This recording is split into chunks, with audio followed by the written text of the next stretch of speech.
Welcome in to Game 26 of the 2023 Banana Ball World Tour, loved by Zappos. The Party Animals at 12-8-2, 4 games better than the Bananas at 8-12-2. And Ladies and gentlemen, make some noise for your Savannah Bananas! And we're so happy to have you watching here on YouTube as we have jetted back down from the capital of West Virginia up in Charleston. And now 1 game here in Savannah before jetting further south to Tampa for Friday and Saturday night in George M. Steinbrenner Field, the spring training home of the New York Yankees. Welcome inside the broadcast booth.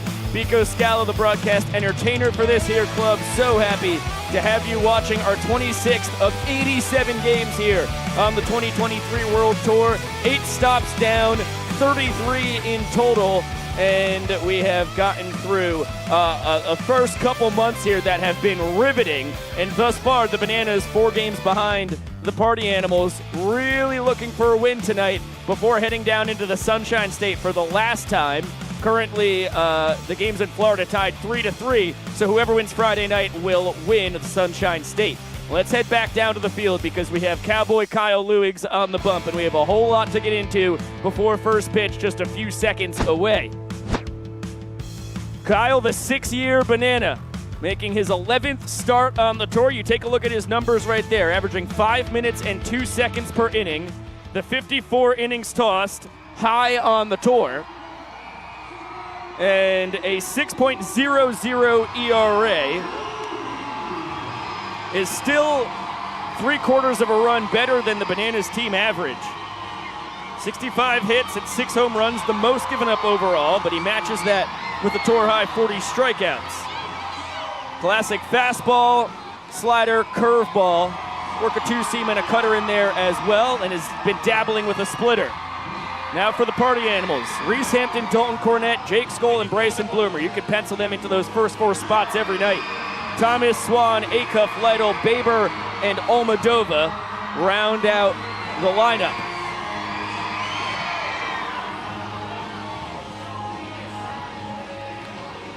And here's Jesse Cole.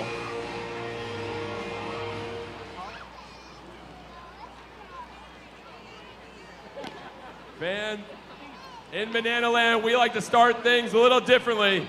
So on 3, I'm gonna need everyone here to yell, "Start the clock." 1, 2, 3. Showtime. Showtime indeed, Mr. Cole, and what a pleasant surprise in the booth as Reese Hampton steps up to the dish. Dustin Baber joining us on the broadcast. How you doing, Big Tiger? I'm doing good. I had a personal goal today. I've never been in the booth during the game, and I know I'm usually in the lineup, but I made a personal goal just to be up here with you when the first pitch is thrown. Well, listen, I appreciate it. You have done that. You're here. We're ready to rumble. Baber, the second baseman, of course, for the Party Animals, and hitting 9th tonight. And Hampton at the dish, a quick 1-1 count on him.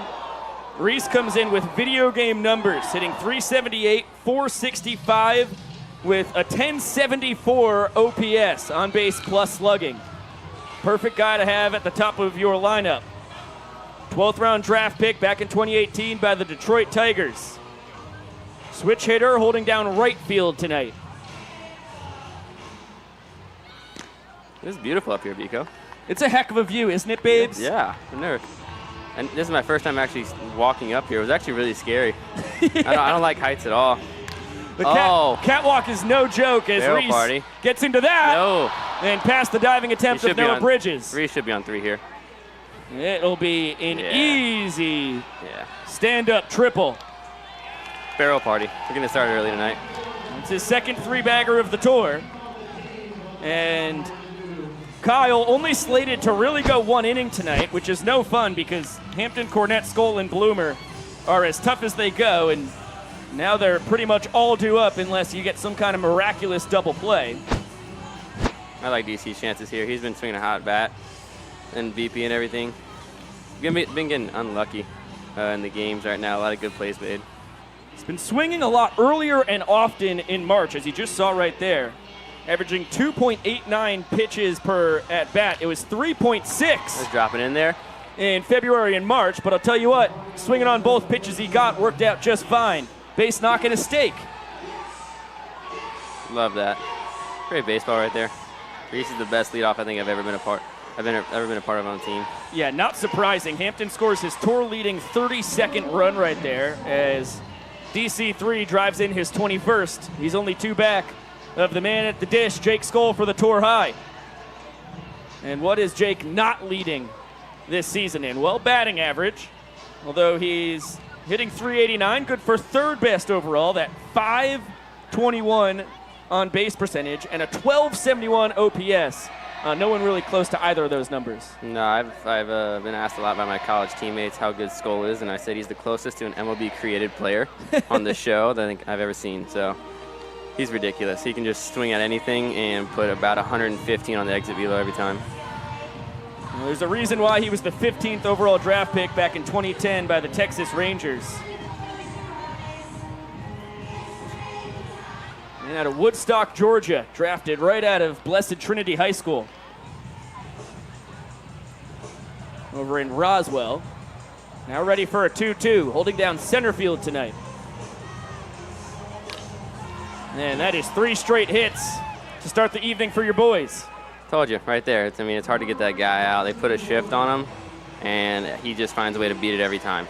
It's really hard set up against that guy. Reese came in hitting .409 on the tour against Kyle. Cornett .364, Skoll .381.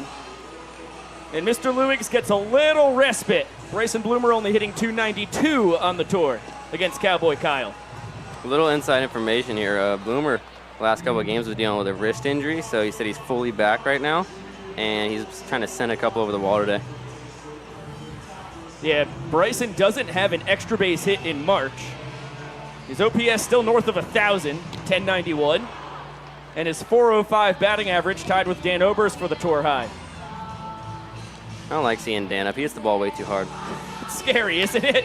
That's a drive deep to left. Bloomer got a hold of that one. Pico. 3-run smash! Baber, you called it. Hey, you know what? I told you what was coming. And now look at this celebration here. Bryson's first homer in March, his 3rd of the tour. Told you, that wrist is healthy, and it's hard to keep that guy in the yard. It's the 2nd time he has taken Cowboy Kyle deep. He's going to remove his shirt, anything else that could be trouble, and now it's slip and slide time. Right across home plate. That worked like a dream. That is absolutely priceless. I'm just proud of the call, Biko. I'm not going to lie to you. That was insanity. I'm telling you, that guy in BP today was just sending balls off the wall, over the wall, without hesitation. Well, I'll tell you what, this is the first time in 8 games that you guys have played with the Bananas shipping up to Gomart Ballpark to take on the Charleston Dirty Birds this past Friday and Saturday night. And it seemed like a really good 8 days for Bloomer's wrist. Oh, yeah, he was taking it easy. Still getting some work in, but really light work. And he said today in BP and also in the cage, he was just saying how he was feeling a lot better. And he was going to let that swing eat tonight. He wasn't going to hold back. Well, he certainly did just that. The only 2-time Coastal Plain League champ on either of these teams. He won it back-to-back in 21 and 22 for the Collegiate Bananas. The first one was with Kyle as one of the aces of his pitching staff. Behind the back there, clean. How about Danny Hosley? That's his 4th trick play in the last 3 games, and that's as many trick plays as he has on the tour now. I'll say this, and I can back it up here. He is probably one of the smoothest infielders, and I'm really happy to see him out there on the infield because in BP, he does stuff that I've never even thought about doing. Now Jason Swan will swing it. Well, the problem with Danny Hosley is you want him in all 8 defensive positions behind your pitcher at one time. I want him in all 9. I want him on the mound. That's a very good point, actually. If he could, I would put him at all 9 at once, and I don't see a team beating that. Hosley has been the best pitcher on the tour, smaller sample size than Garrett Delano, who has been a clear number 2 and has been the ace of your guys' squad. Oh, yeah. No, Delano's a different type of guy on the mound, but Hosley's stuff just looks different coming down on you. Still a 1-2 count on Jason Swan, the first baseman. Comes in hitting .269, a .333 on base percentage for the 5-year man out of Georgia Southern. Swanee moved up into that top 6. I mean, swinging the bat like he is, it's hard not to move him up. Guy's putting barrel on the ball every at bat, it seems like. It's good to see the hamstring. Looks like it's just about back to fully healed. He's now started at first base in 3 straight games. Good lead. Oh, yeah. No, love to see him back in the lineup. He's an absolute animal in the box, but also love him in the dugout. It's hard not to love that guy. Right at Jacksonville, Florida. Cuts and misses. And a pretty funky front door slider there from Kyle. All right, Biko, I'm going to head out here. I may or may not be in the hole right now. So you are, in fact, in the hole. I'm going to go ahead and hustle my way down there. Hopefully I get the hit, so then you can call another home run for me, all right? Sounds good. Thank you, Babes. Justin Baber leaves the broadcast booth as Ryan Cox trying a snazzy barehanded play on the chopper from Chase Acuff. And he comes up empty. It was a tough one because I don't know if he had a chance to get Acuff had he not gone for the bare hand. I'm going to go back to that another time and figure out what kind of official scoring decision feels right. Now Joe Lytle, who's been red hot throughout the month of April. Hot shot to second, easy work for Danny Hosley. 4 runs for the Party Animals. On 4 hits, nobody left on base. The 4 horsemen of the Banana Apocalypse. Hampton, Cornett, Skoll, and Bloomer go triple, single, 3-run homer. They continue to cause mayhem at the top of the order. And the Bananas will need 4 runs in the bottom half to tie the inning, 5 to win it, or else they will be behind 1 point to nothing. As you get another look at the Bloomer swing, that thing sail over the wall, and then the celebration. Very worthy for his 3rd tater tot of the tour.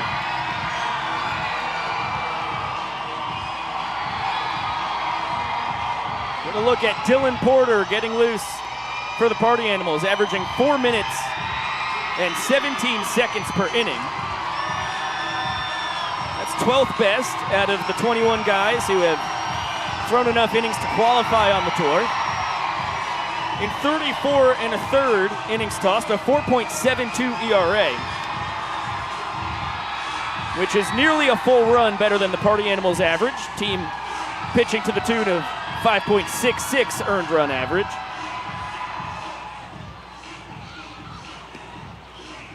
And he's only allowed 1 home run. It was in his last outing, a relief appearance. Eric Jones took him deep, although Porter was still able to nail down a Party Animals victory. They took it 6-4.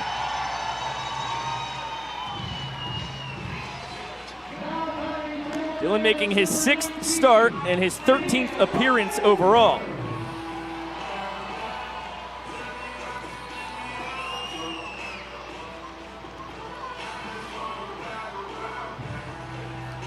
And I tried to review the grounder to Cox at short, but we were trying to replay Jason Swan's at-bat, the strikeout. So anyhow, we give Acuff a single. No harm, no foul. Dan Oberst leading it off for the Nanners. Fly ball deep down the right field line. Back at the track, and it's gone! Wow! Dan Oberst, Oppo Taco, over the 16-foot wall in right. And the Nanners are 1/4 of the way to tying this first inning.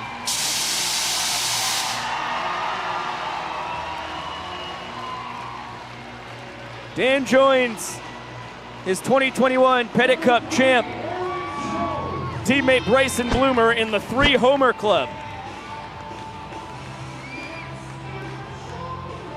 As you get another look at the swing and the ball sailing over the wall, heater outside to Eric Jones. First baseman for the Bananas, leading the tour with his 6 homers. Picked up his most recent long ball this past Saturday against the Dirty Birds. former Minnesota Twins and Seattle Mariners product, as that one popped in foul territory. Swan runs out of room, and it's like one of our game day teammates took that one off the back. She's A-okay. Just continues walking down as she will be checked on and given a hug by some of the bananas at the bullpen.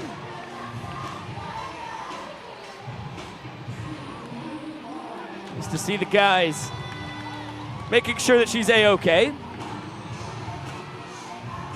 Of course, if a foul ball in banana ball is caught by a fan on the fly without a bobble, it is an out. Here is the fabled pistol squat from Dylan Porter, and the heater dots the outside corner. He learned that move from Jack Flaherty. As the two threw together near Porter's hometown of Oakland, California. Actually started as a drill to build power and balance for that right leg that he pushes off the rubber with. And when he came to Banana Land as a banana in the summer series this past August spilling into September, of course, we're always looking to entertain anywhere we can. And he said, well, this is a fun little trick that we haven't seen anybody else pull off. It's the Dylan Porter pistol squat. Not just him a strikeout looking. Now Michael Deeb. Man out of the Chicago White Sox farm system. 4 years of Power 5 football at Notre Dame. And 2 years at Bethune-Cookman playing collegiately before he was signed as a free agent by the White Sox back in 2019. Now in his third World Tour. One of the few guys who has remained from the One City World Tour back in 2021. Payoff pitch from Porter. And it's popped left side out of play.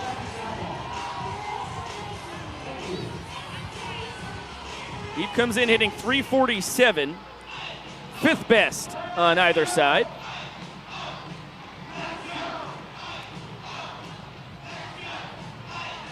And a .427 on base percentage. Also good for the fifth spot. And that one gets him right off the elbow guard. And he checks it out, no mark. And we'll, it's good to see a former linebacker who was able to cartwheel like that. It's the second time Deeb's been plunked on the tour. The Bananas need to get one more man on before they can think about tying this first inning. D-Mac pops it right side. Swan and Cornette in pursuit, and Jason Swan has to battle with the screen over there, clearly frustrated, understandably so. That he was impeded by the screen that protects all of our contestants for our incoming promotions. Certainly a necessity to have.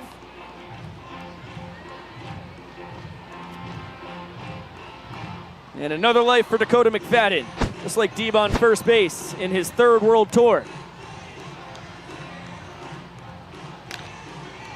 And the Bananas extra hitter pops it in shallow right, Dustin Baber. Oh, tries to go behind his back, but he's going to be able to get Deeb going to second. That's a perfect time to attempt a trick play. Baber now 20 for 22 on the tour, but I don't even know if that will qualify as a trick play missed because it just turned into a 4-6 fielder's choice. I will discuss with our official scorer, Josh Talevsky, when he returns from down on the field. So D-Mac replaces Deeb over at first. And now DR Meadows, the hottest guy on the tour, will try to pass the baton on to Ryan Cox. Meadows, the center fielder. As you can see, .329 batting average.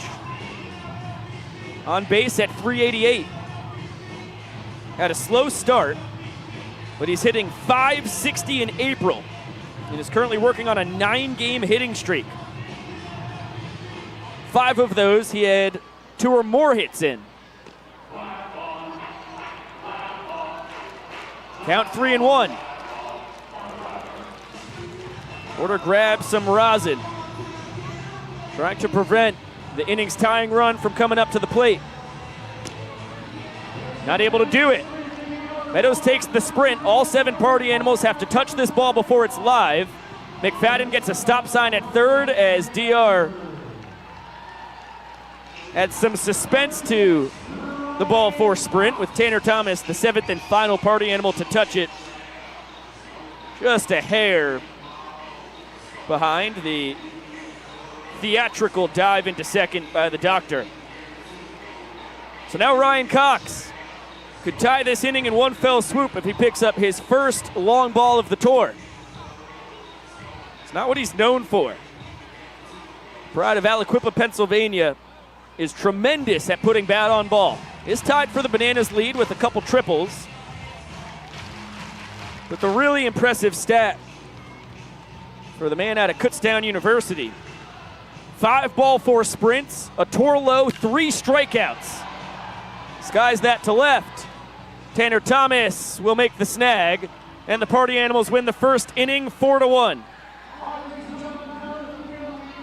1-0 lead in points for the bad boys of Banana Ball. Looks like they had signs for us. They're going to have to retreat and do it a little later on tonight. Let's throw it down to Josh Talevsky, who is trying to interview a dog. Good luck, Josh.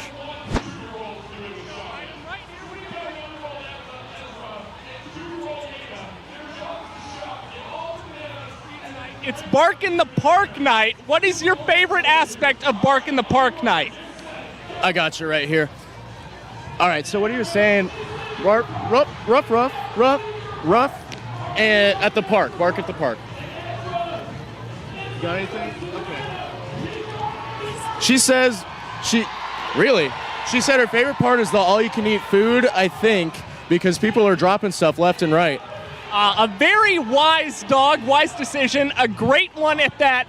And now I've got to ask you, Reeve, who is your favorite player for the Bananas or for the party animals? All right. Think hard about this one. Rough, party animals or bananas. What is it? Say again. She seems a little shy on this one, Jake. Come again? I have that effect on people. It's definitely myself, Jake Lialios of the Party Animals. I didn't even have to listen for it. Reeve, are you concerned that Jake hangs too many curveballs on the mound? He asked a very rude question. Rough.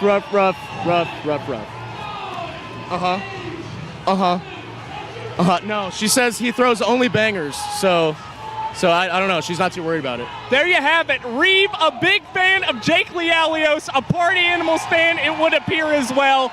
Reeve, thank you for joining me. Jake, of course, excellent translation. Biko, I'll throw it back up to you in the booth.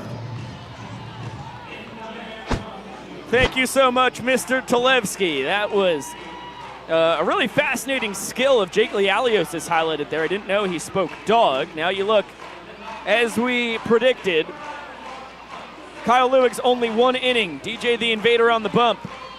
And he is kicking it as Dustin Baber from the booth to the field. 2-hopper to Ryan Cox, who goes between the legs, kisses the ball, lobs it over to first. And 1 pitch, 1 out for the only player in Banana Ball who is suspected to be of extraterrestrial origins. By the way, Ryan Cox just picks up his 36th trick play in as many attempts. If you were guessing at home, is that leading the tour? Yes, by a long shot. The man who hit it, Dustin Baber, second most with 20. And Bryson Bloomer, 15 for 16 in third place. Breland Almadova at the dish. And that one back up the middle for a base knock. Second year on the tour, and the Stylin Hawaiian continues to impress. Excellent second leadoff, as they call the man at the bottom of the order. And the Party Animals turn it to their original leadoff, Reese Hampton. Triple and a run scored back in the first inning. way out in front of that one. Popped in the infield. Ryan Cox with the call. Behind the back makes the catch for out number 2 and his second trick play in as many tries here. That was fantastic. First behind the back snag from Coxie. And a big second out for DJ the Invader. Another look at it. Boy, nearly caught it in his pocket. As you see a changeup fired outside, DJ goes 4-seam and 2-seam fastball. Low to mid-90s. He can touch 95, 96 when he reaches back. We saw him hit that at the tryout back on November 19th as Dalton Cornett lines it, and Bill Lee with an excellent scoop. Guy can still pick it. Cornett, a single, an RBI, and a run scored. Busy night already for the Party Animals catcher, who sends it back in Lee's direction. And Bill, the spaceman, once again there to make the snag.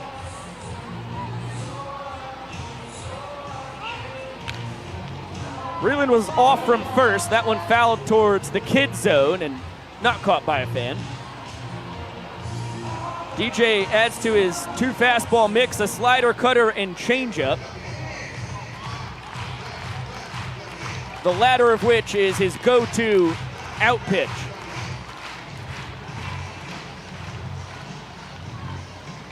Payoff here. And chopped foul. I mentioned Cornett his first time up, averaging a lot less pitches per at-bat than he had in February and March.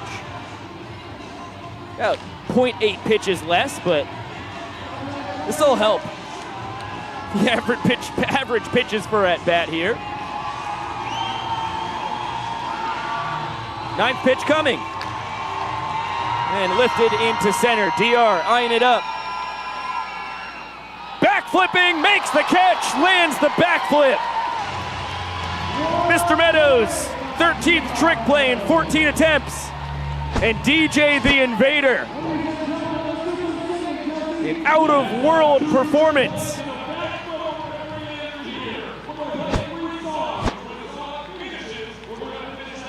Terrific work, keeping the Party Animals off the board in the second for DJ. And all 3 outs the Bananas record are trick plays.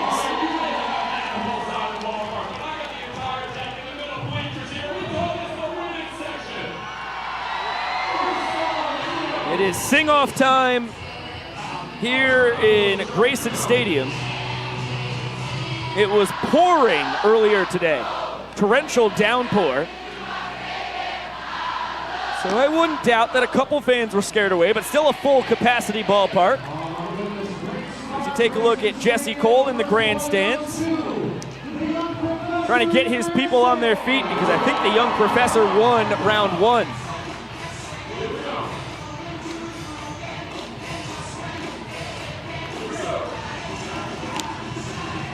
Let's take a listen to the crowd. I am. Come on now. All right, bleachers and the decks have tied it up at 1. All right, last one. Here we go. We got to get one back. All right, get that going, Shark. Let's go. Here we go.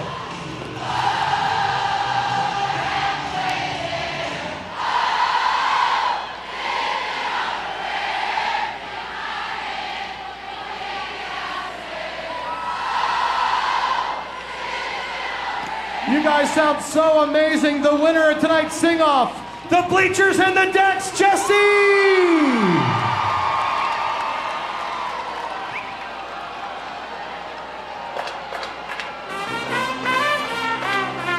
Now batting for your Bananas, number 8, Jackson Olsen.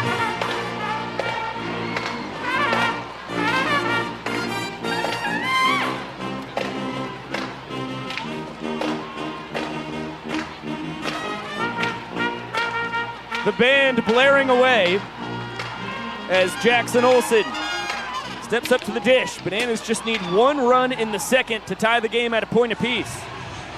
And that is the beauty of Banana Ball for the home team.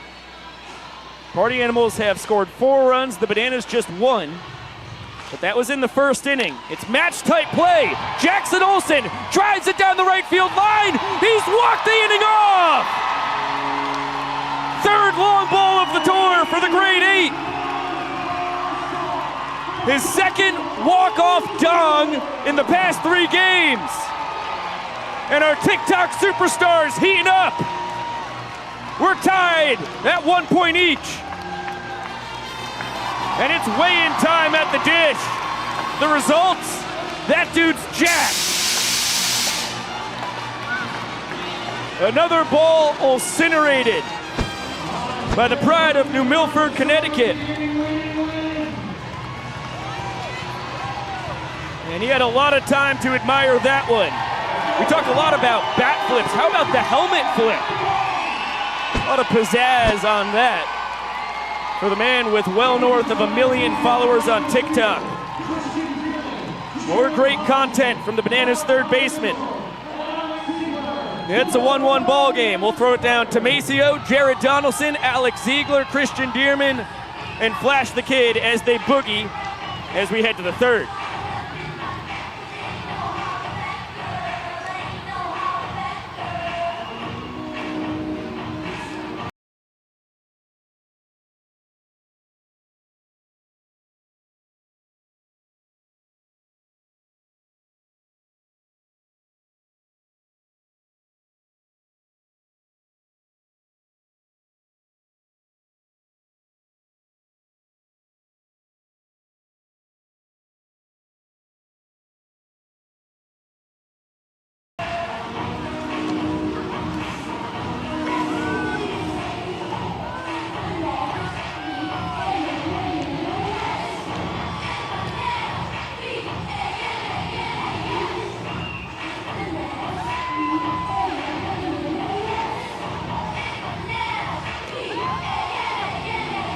Ladies and gentlemen, make some noise for your Bananas players.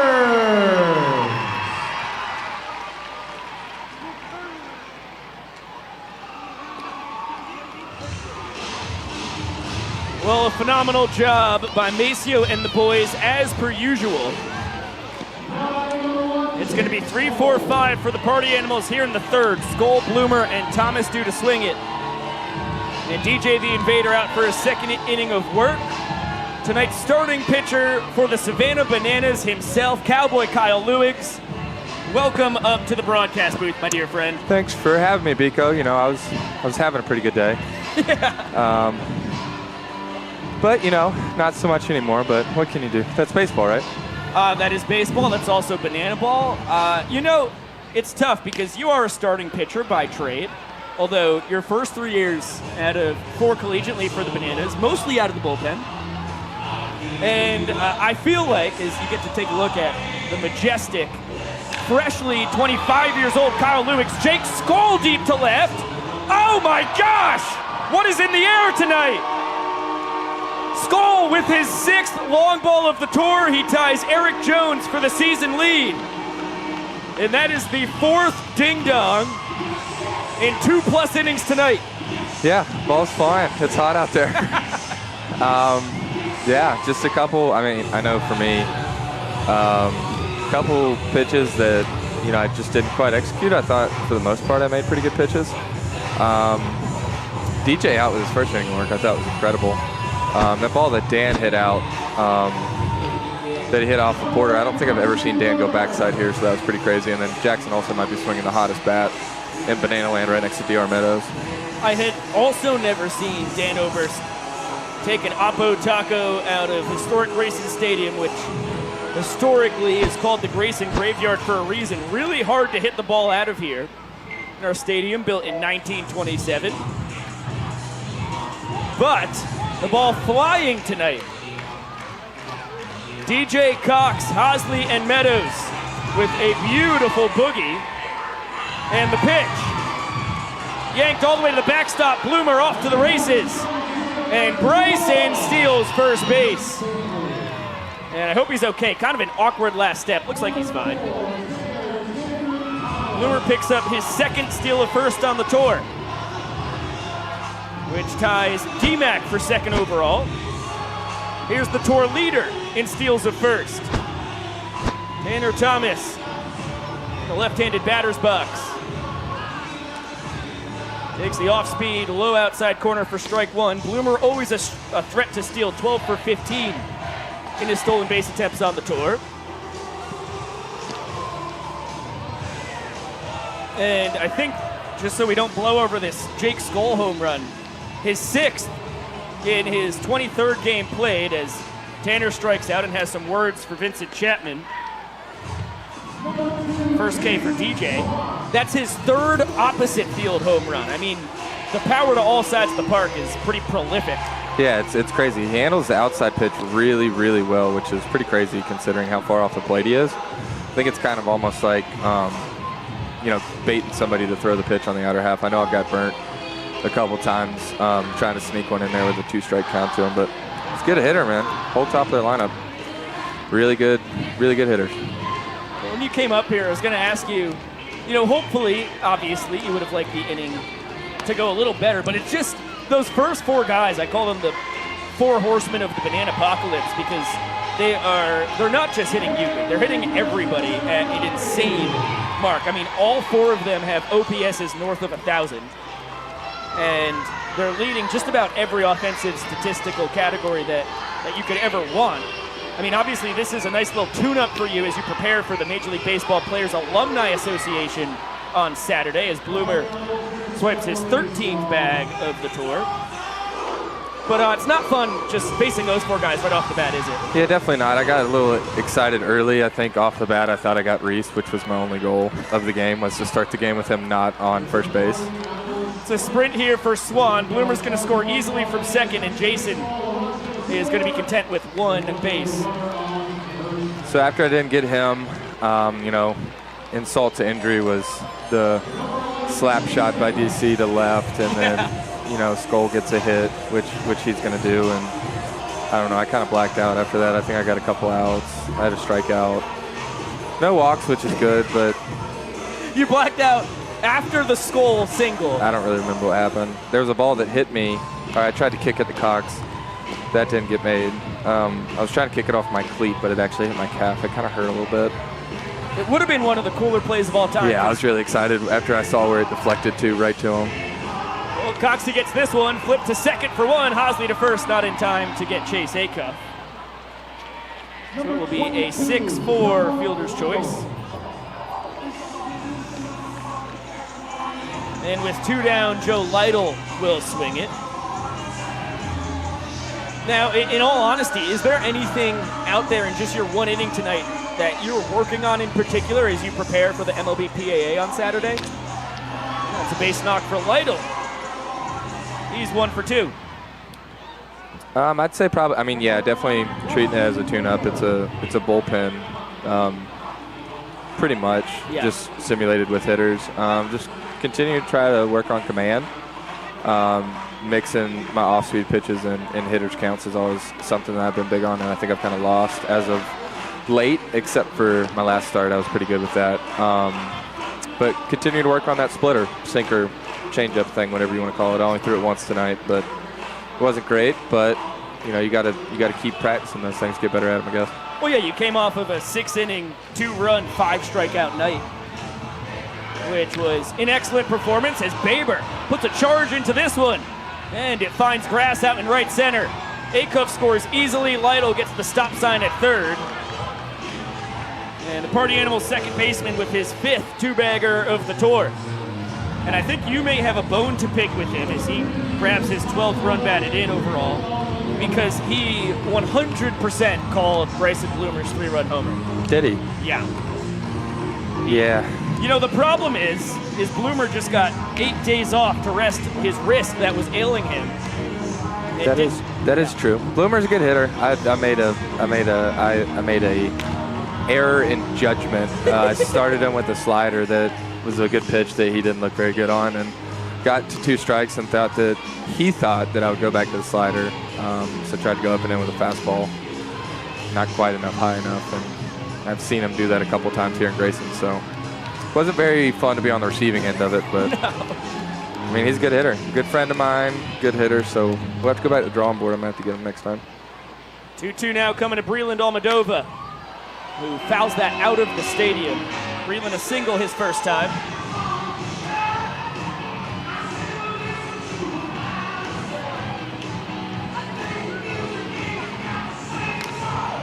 another one fouled off. Have you had any good sightings on any pups? Have you seen any good pups? No, it's despicable, but I mean, I saw a couple on our melt to start the ball game as the styling Hawaiian hits it, diving stop, Ryan Cox, throw to first in time. Wow, Reggie Liggins with, I'm just gonna go out there and say it, a pretty wild out call on that one. Good plays, man. Amazing play by Ryan Cox. Good play. It's hard to see from this angle. Listen, for social media here, Ryan Cox, what an amazing diving stop at short. He nails Breland at first. That was nice. That's for the DJ the Invader post that we're going to put out there. Yeah, that was like, looked like Breland might have beat it by a step. Anyhow, Hey, Winston. Hey, we've got Josh Talevsky mic'd up in the peanut butter doggo race. Josh, how's it going down there? Good, Biko. I'm here with Winston. I can't tell if Winston is not licking the peanut butter. No, Winston. he doesn't want it. He does not want the peanut butter. I think you got the only dog that's Winston! allergic to peanut butter, Hold on. Josh. Hey, Winston, come here. Winston, I've got some peanut butter here. Winston was all over this peanut butter before we started. You got to make And some he does progress not- Hey, towards the finish Winston, line, come Josh. on, buddy. Winston, here, boy. Here, Poochie. Winston, smell the peanut butter. He could not care about you less, Josh. Scouting report was that Winston was a chill dog, and Winston is definitely chilling here. Really not about the peanut butter. All right, Winston, great work. Great work. Oh my goodness. So Yes. before the race happened, Winston loved the peanut butter? What's up, Biko? You're saying that Winston loved the peanut butter when it didn't matter? Winston, great work here. He's gonna lick the little bit of peanut butter off of my thumb here now. Good boy, Winston. Yeah, Winston, again, the scouting report, chill dog, liked the peanut butter from Zach Brangelo earlier in the game, but not a big fan of peanut butter on the helmet.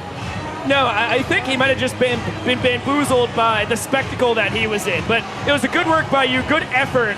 You couldn't have done anything better, I don't think. Thank you, Biko. You know, we try new things all the time, and Winston, I couldn't have asked for a better dog to be my partner tonight. Hey, well, good work down there. Excited to see you in the booth in the near future.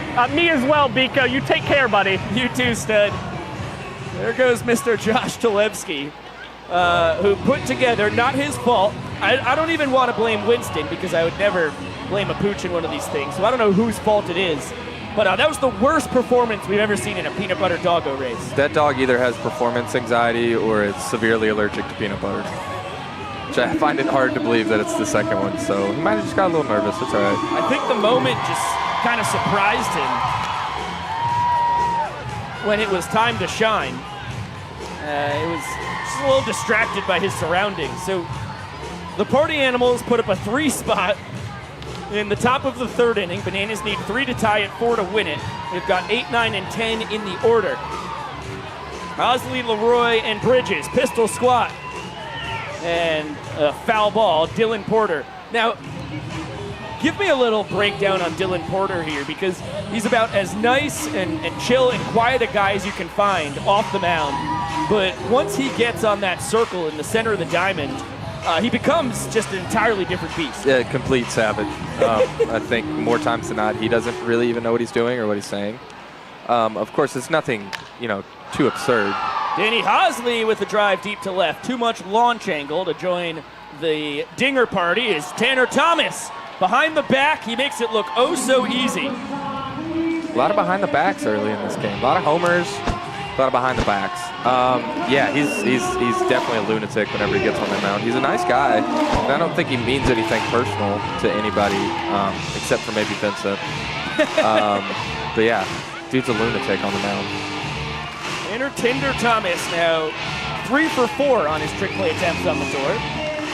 2 of them have been that behind the back snag. And the trick plays have been in excess early on tonight. And the homers, already 10 hits early in this young ball game. I think I gave up about 4 or 5 of those. You gave up, yes, correct, 5 of them. But listen, well, there's actually been 9 hits for the Party Animals, so the scoreboard is a little behind here in historic Grayson Stadium. So you barely even have given up the majority of them, Kyle.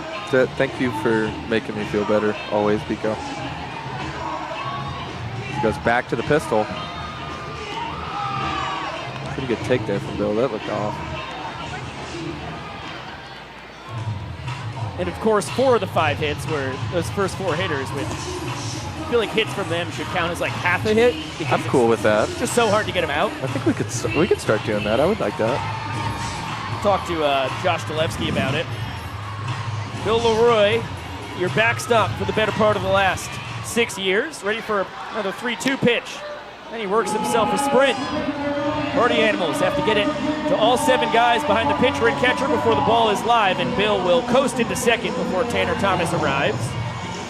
Deeks towards third, but Baber, good sprint defense, was there to cover the bag. He's going to hit the double celebration that's new for the Bananas. I think he missed it. It's Is that good the stuff. Hosley? Yeah, it's the just made up dance that we have. We've had in the dugout. This sounds like ceilings, Biko.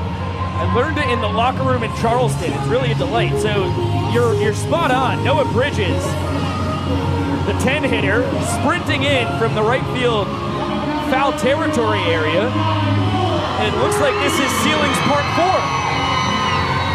Just continues to get better and better. And Bill is going to steal. He has third base easily. The pitch is high. I think anything was up with him laying down like that. Dylan Porter wondering if that was legal by Bill. And I think he's unsurprisingly unhappy with the ruling that it was.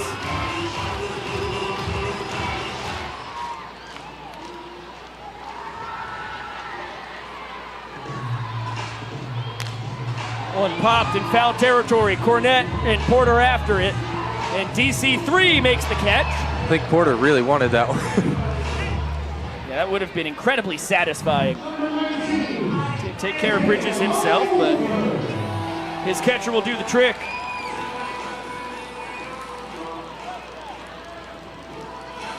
Bill, by the way, 7 for 7 in stolen base attempts. Sounds an awful lot like last year's tour. Yeah, last year he was 10 for 10. One less than Malachi Mitchell for that 12-game tour lead. Malachi went 11 for 15. Mr. Oberst, solo home run leading off the bottom of the first inning over the 16-foot wall down the right field line as Maceo comes in like a wrecking ball. Still dying to see you in your wrecking ball rendition. Yeah, one of these days. I need to see it. I have a good feeling you'd rip your pants too, which is something I'm very fond of. It's happened too many times in my life to count. Most recently a couple weekends ago here at Grayson Stadium playing spike ball with Bill Leroy, Jackson Olsen, and DR Meadows. Ripped my shorts to smithereens. 1-2 to Dan. And a good take there on off speed down and away. Porter fastball, curveball, slider, changeup. Heater's about 90 to 93. Dan gets the half night off, DHing this evening. Yeah, good to see Eric Jones at first base tonight, which is something that I've been wanting to see. I don't think we've seen it all, or maybe once on the tour. I think this is only his second start at first as Dan chops that foul. Of course, Mr. Oberst, a fantastic first baseman, so he holds it down the majority of the time. Seen Michael Deeb there once. And on past tours, Dakota McFadden has held it down. Cut and a miss. Nasty changeup, righty on righty. And the Party Animals win the third inning, 3-zip. They take a 2-1 lead in the all-important points category.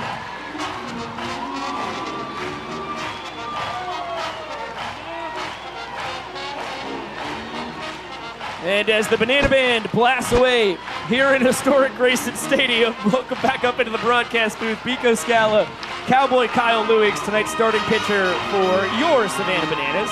And we have a PowerPoint comparing dogs to bananas. Are you prepared? I don't think anything could prepare me for this, but let's do it. Okay, let's dive right in it. Let's see what we've got going on. Who is our first player? Dalton Malden, I'm going to guess Golden Retriever. I was going to say poodle, somewhere around there. What do we got? Hit me with it. Go! Ah, nice. 1 point Pico. That's big. That feels right. That's really big. Okay, terrific. Yeah, it makes sense. All right, DR Meadows, I have no guess. One of those pointers. Maybe like a terrier? Oh, that's a good guess, too. Thank you. Oh, come on. Kyle! He's fast. That's incredible. It's a hunting dog in DR hunts. And he's a hunter. Yeah, really good. Okay, Dakota, Great Dane. Great Danes. I also want Great Dane. I mean, You how can't could, take what I took. Oh my gosh. I'll take a Dachshund. Great. I'll give you maybe half. I mean, he's lanky. Yeah. No, I don't even. You don't want that? No. I don't even know what a Dachshund looks like. Vincent. A pug. Pug's really good. I'm gonna go Bulldog. He's too nice. He is, but Bulldogs to be. Oh. The beard's spot on. Yeah, that's true. Schnauzer. He's built like a pug, though. Okay, our last one here. Oh, Pico Scala. Give me. What do you got? Basset Hound. English Shepherd. Border Collie. That's a good dog, Pico. I love Border That's Collies. nice. Yeah, it's like a cousin of the English Shepherd. How about this? Vinny DeRubius making his tour debut pitching, and first ball fired in for a ball. He's got the top of the order, and Vincent Chapman calls time to dust off home plate and shake what his mama gave him. He's moving it and grooving it tonight. I like that. It's good work from Vincent. Yeah, that's a good move. I still think he's a pug. Now joining Kyle and I in the booth, fresh off his performance in the peanut butter doggo race, Josh Talevsky. Yeah, what's up, guys? Kyle, don't give me that look, man. Like it doesn't make me feel any better about the peanut butter race. No, I'm okay with that. I'm just talking about your outfit. Oh, okay. Well, thank you. Makes me want to hug you. God, by the way, Reese, this is only the second time on the tour he's hit from the right side. Blast it down the left field line. It's gone! Oh, Reese Hampton! Not rusty at all from the right side. The 5th homer of the game. 3rd for the Party Animals. And the 4th on the tour for Reese Lightning. What a start to Vinny DeRubius' pitching career as a banana. Yeah, he's looked pretty good in the bullpens that I've seen him working with. Got to get his feet wet, and he's got to face Murderer's Row to do that, which is a little unfortunate. But I think he's got pretty good stuff. He's got a very viable option to be one of our lefty arms out of the pen. Hampton now halfway to the cycle. He's got the tough parts out of the way. Triple and a homer. He's 2 for 3. Dalton Cornett 1 for 2. RBI single back in the first. He had that little bloop knock off you, Kyle. Yeah, I remember it. It was before you blacked out. Yeah. I just got to ask, what kind of dog do you guys think I would be? Because I wasn't in that PowerPoint. I know. You're very golden retriever-y with Dalton Malden. Like a golden lab, maybe. Okay. I feel pretty good about that. Kind of want some height to you because you are 6'4". I guess that is true. I don't know why, but you strike me as German Shepherd-esque. German Shepherd. Believe it or not, yeah, you really do. I think that's flattering. Wow, Dalton Cornett gunned down trying to get 2 bases on the sprint for the 3rd time this year. What kind of dog are you? What's this giddy up? Kind of look like what is that thing from Winnie and the Pooh? Eeyore? Eeyore. That's what you're kind of. You look like Eeyore the donkey. That's a really good call. Yeah. Feel good about that. Know what kind of dog this is? I'm pretty. I don't really know either, to tell you the truth. It does remind me of Wilfred, though, not just because you're a man in a dog costume, but it's actually a pretty similar. It's a pretty similar costume, and that's because our coordinating producer Chad Reese told me it is the Wilfred costume. Danny Hosley's 2nd trick play of the night, 5th in the last 3 games, and he's really making a home for himself at second base. Kyle, I know you want a cloning machine to put him everywhere, but how do you feel with him playing second? I love it. I think anytime he's on the field, I'm incredibly happy.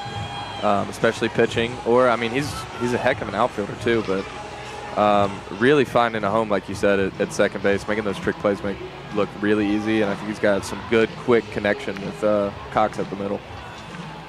Bryson Bloomer, 1 for 1, a 3-run home run, which we will not speak about. Yeah, we could skip over that. Just forget that it ever happened, except for that it did. And I'm not sure if it did. I think it happened, but we can't be sure. It's a pretty good breaking ball there from Vinny. He stole first base and then stole second base and scored his last time up, so he's got a good evening for himself already. Blast that one out to left center, and that puppy is way out of here over the historic Grayson Stadium scoreboard. 2-homer night for the Boomer. And the Party Animals, with 2 ding-dongs in the top of the 4th, lead the inning 2-zip. Goodness gravy, I don't think he needs the curls. I would say his wrist is feeling pretty good, Pico. Pretty good. Golly, he's doubled his tour home run total in 3 innings tonight. I mean, that's the first multi-home run game we've seen in a single game on the Banana Ball World Tour this year, if not in years prior. No, that is the first multi-homer game in Banana Ball World Tour history. Pretty incredible. Seen Clint Hardy and Dakota McFadden both have 2-homer games in breakfast bowls, but never in a World Tour game. As Joe Lytle, check that, make it Tanner Thomas, 0 for 2, a ground out and a K. As a tough matchup, lefty on lefty against DeRubius. Vincent did have 3 outings back in 2019 when he was in the Perfect Game Collegiate Baseball League, playing for the Watertown Rapids. And he pitched in 1 game back in 2021 for Lander. That's interesting. I didn't know that. That nearly took his head off. DR grabs it on a hop, thinks about trying to get Tanner, but he was booking it down the line. Looks like DR kind of playing a rover-ish center field. Yeah, he was pretty far in. I think he had a good beat on it, off the crack of the bat, but I don't think anybody's getting that ball. Swanee takes the first offering outside. Party Animals first baseman. 0 for 1, a strikeout, 1 base sprint, and an RBI.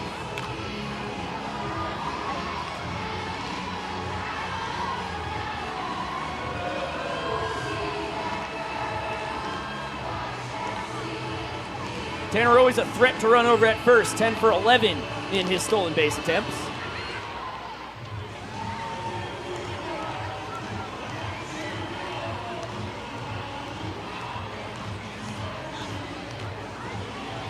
And a foul tip into the mitt, count even at 2-2. Kyle, I would be remiss if I didn't wish you a happy belated birthday on the broadcast, buddy.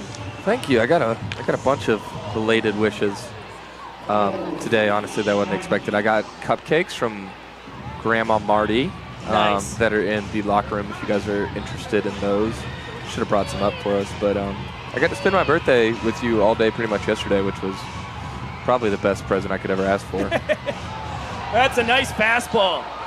Cutting in on Jason Swan, who hurls his bat in disgust. Well, Vinny gives up a couple taters, but he looked formidable on the bump, and I don't think that's the last time we'll see him pitching for the Bananas on the tour.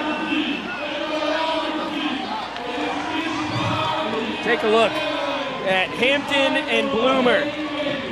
Both taking balls to the land of good and plenty. And the Party Animals lead the 4th inning 2-zip. On the blast from their leadoff and cleanup hitters.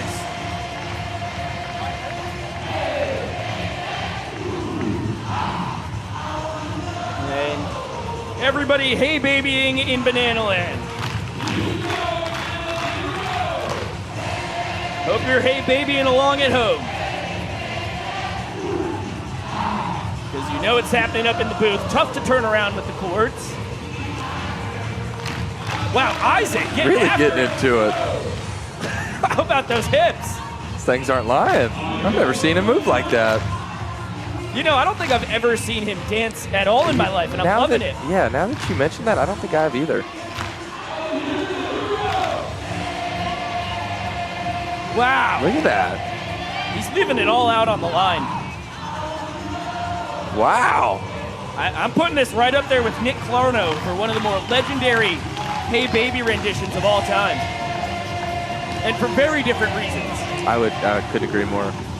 Really a different change up in emotions. It's more of a minimalistic approach to the Hey Baby. From Clarno? Yeah. It's a great point.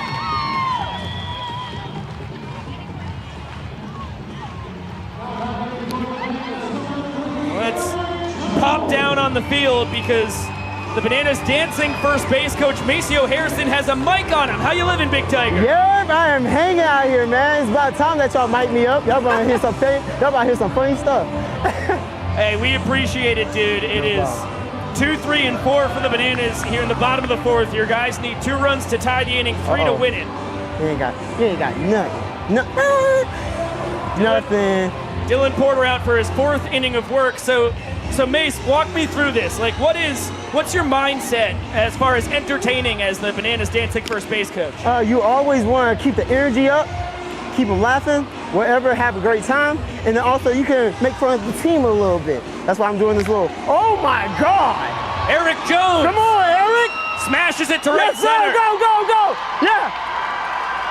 Right there. Yes, sir! See? Like that. That's what the energy does. Yeah! Let's go. Hey, really good decision sending him to second base, Maceo. Yes, sir. Appreciate you. Okay, so now we got to grab some batting gloves. Yes, sir. Always, you know the vibes. A little shin guard. Shin guard. What's up? Elbow. No, never. Gotcha. And drop on the deck and flop like a fish. And then I'm passing it off to Johnny. Huh? Drop something. Yeah? Huh? Oh, Michael Deeb. Oh, Michael Deeb too? Deep to right and caught out there by Reese Hampton. Oh, he got it. EJ got it. Yes, sir. Just never know. I thought that he was almost deking us again. I thought that ball had a chance of getting out. As did I.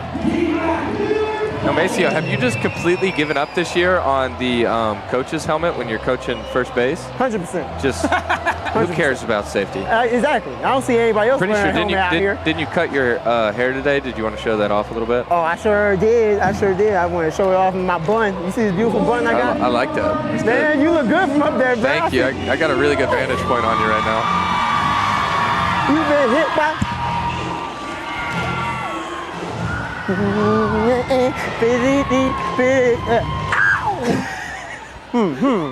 Now, when you get to dance, do you have any of these songs your favorite tune? I know that Biko loves your Wrecking Ball performance. Always Michael Jackson because he was such a showmanship, bro. He was such a showman, so I grew up like dancing to Michael. So I love me some Michael. And then also I love my Latin music as well. Like this, you gotta show the hips.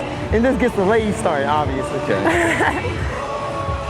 Zoom it.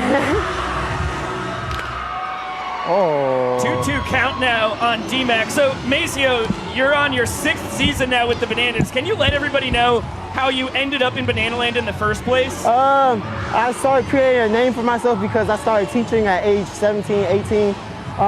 Started doing my own choreography at 19. Did So You Think You Could Dance, America's Got Talent, and I started doing a lot of stuff locally. And one of my friends, oh yes. Hot shot. First, stay. Yes, sir. It's a good decision there. Really good Mace. First, stay. I was getting worried there for a second. First, stay.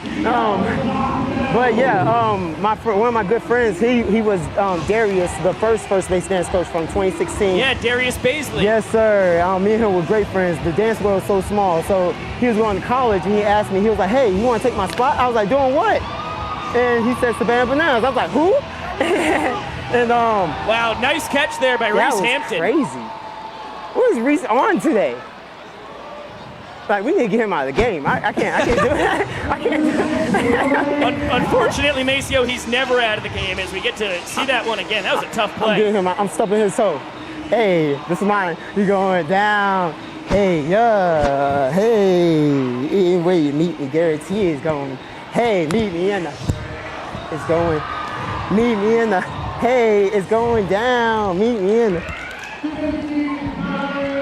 That's good stuff right there, Mace. Let them rob you of your song. I know, man. I know. That's my song right there. Listen, we are so blessed that you had a connection with Darius because as amazing of a dancing first base coach as he was, I can't imagine it being anybody but you. Thanks, man. I appreciate you on that. Yeah, he's great. And he's in LA now, so I'm hoping we can rekindle when we get in LA.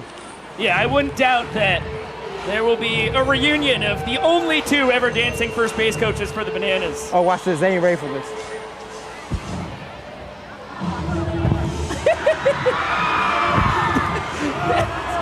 Sorry. Malachi steals second before the pitch was even thrown by Dylan Porter because he was pistol squatting. But he's got to go back to first with Coxie fouling the ball off. That was interesting there. I don't know if Porter knew that he was on base. Could have borderline scored before he got out of that pistol squad. Malachi leading the tour, 23 steals at 25 attempts. You said what?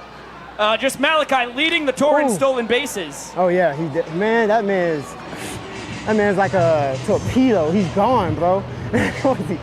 First time pinch running tonight. And Ryan Cox trying to take your job, dropping it low in the box. But he can't shake the tuchus like you do, man. Wow, Jake Skoll charged in and then had to jump to get the liner. Maceo, I can't tell you how much fun it was having you mic'd up, dude. Thanks, baby. I appreciate you guys. Miss y'all up there up top. What up, Josh? What up, Chad? See you, baby. Appreciate y'all having me on. Love you, Mace. Love y'all guys. Appreciate you, Pico. There goes Maceo Harrison, dancing first base coach of the Savannah Bananas, and still performing. Unbelievable. Looks like it is Sweetheart's time in Banana Land as roses being handed out to some lucky ladies in the crowd. Pico Scala, Kyle Lewigs, Josh Talevsky. Wild one. We have absolutely blown the Banana Ball World Tour home run record for single games out of the water. Kyle, congrats on being a part of it. Sorry for that. Let's get back into the dog PowerPoint. It's party animal time. It's party dog time. Yes, of course. Okay, who do we got? Joe Lytle. Poodle. I feel good about that. It's the curls. Yeah, I'm gonna go poodle. Yeah, that was good. That poodle's got a. It's a mullet. He's got a mullet. Tanner Thomas. Wow.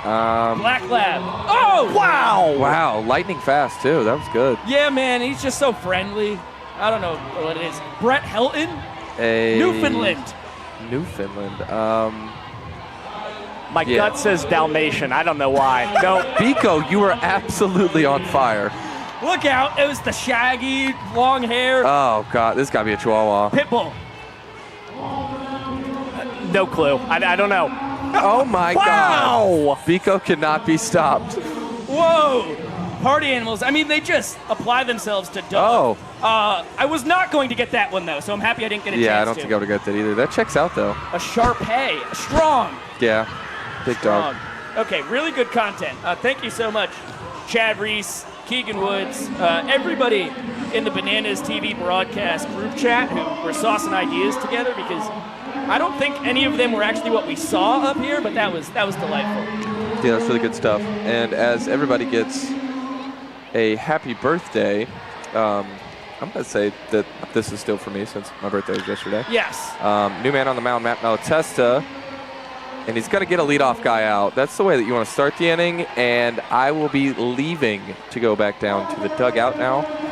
It was great for having me here. I appreciate you guys lifting my spirits after a rather poor showing of an inning. But, you know, any opportunity to pitch is fine by me. So until next time, I'll see you guys in... Wow, that was a heck of a play by Mr. Hosley at second base. Good scoop by EJ over at first as well. It's just example number 23, I think. I've been counting them on my fingers. You have 23 fingers? Yes. Well, you lap them. You lap them over. Crazy. You know? All right, I will see you guys in, where are we going next? Tampa. That is right. I'll see you guys in Tampa. Kyle, thank you so much, dude. Have fun the rest of your night. There goes Mr. Cowboy Kyle to enjoy the evening after his birthday with the fans as Jackson, boy, Matt Malatesta would have had a chance at a really snazzy MPI there if Jackson could have fielded that cleanly, but it will be the 9th error of the tour for the Bananas third baseman. You read my mind exactly. That's exactly what I was thinking. Matt Malatesta averaging a great MPI so far this inning, but that Jackson Olsen error, pretty costly. And Malatesta comes in averaging 5 minutes and 26 seconds per frame thrown, which is 19 out of 21 guys. So it's towards the bottom, and that's really front-loaded because it was tough for him to find the splitter with these new yellow balls. He was very wild early on, uncharacteristically so. In his last 5 outings, only 1 hit, no runs. He's been excellent out of the pen since figuring out how to throw his signature pitch with these new age baseballs. Yeah, and the average MPI mark for Malatesta recently has been about 3.5 minutes for Matt Malatesta. Right, so good 2 minutes less than what his average is across the tour. Breland Almodovar puts a drive into that. Baber's going to score easily from first, and the Stylin Hawaiian will ride his bat to second base. Got to be careful with that thing, Breland. He's already clocked Dan on the noggin over at first once on the tour. But a lot safer when you keep it between the legs instead of carrying it like a flag. It's got to be a high sticking type rule for the party animals or anybody who wants to take their weapon with them around the bases. It's the 18th run driven in his 23rd game played as Hampton strokes it to right. Noah Bridges diving snag. Reese 3 for 4 in barrels, 2 for 4 on the night with a homer and a triple. Here they come once again. Give it up for your Bananas. And the party animals push 1 run across in the 5th inning. They lead the ball game 3 points to 1. And as we hop up into the booth, we have our first ever letter that was sent to us at our P.O. box. And it is from Caleb from Stafford, Virginia. Caleb, thank you so much. Just a little look at the terrific penmanship from our guy Caleb. He said, "To Savannah Bananas, you guys are my favorite team. The work you guys are really..." Nope, I skipped a full line. I'm sorry for butchering your letter. "To Savannah Bananas, you guys are my favorite team. I love the channel. You guys are great. Keep up baseball." Nope, I skipped another line. It's tough. Come on, man. It's tough because Let's reel it in. Okay, here we go. Picking it up. "Keep up the work, you guys are really good at baseball. Next game, please hit a home run for me. Can I please have a ball? Have a ball, please. Smiley face, good luck. Sincerely, Caleb, your biggest fan. Go Bananas," with this excellent banana drawing here. Caleb, your wish is our command because not only has a banana hit a home run, as Dan Oberst did in the 2nd inning. Check that, 1st inning.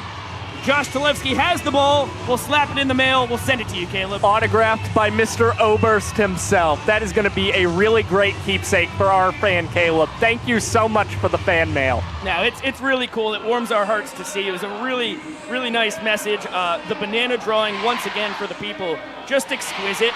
Really good form on the banana there. And causation or correlation, we get our first fan mail ever. Caleb requests a home run, and we have the most home runs on the tour in a game by far. What happens if we get 2 letters for the next game? I'm terrified to even imagine. Here is one of the guys who has gone deep tonight, Jackson Olsen. Solo shot, walked off the 2nd inning. He was the first batter to swing it. As you can see, Brandon Sherman on the bump for the party animals. First man out of the pen in relief of Dylan Porter. who goes 4 innings, 3 runs, and 3 points earned, only 1 given up. As Sherman, good located, elevated fastball for the strikeout.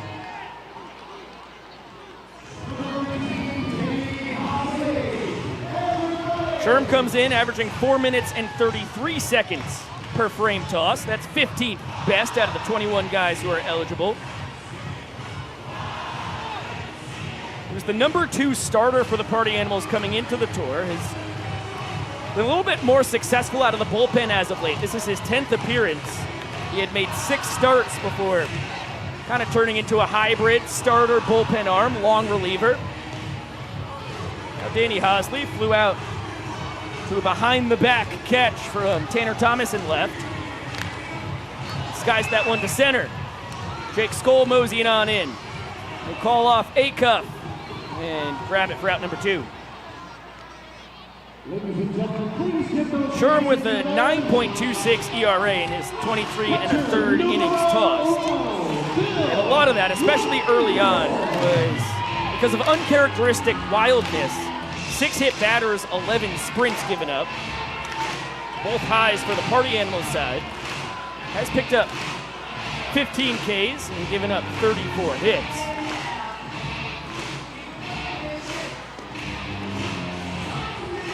And now Bill Leroy represents the inning-tying run. Had a 2-base sprint his first time. Sherman out of Island Park, New York, out on Long Island. Fastball, slider, knuckle curve, knuckleball as Bill on base, and now the inning-winning run will get a chance.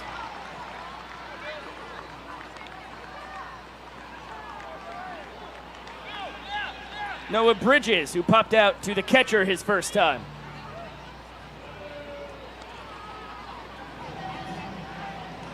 Will be pinch hit for by Dalton Malden.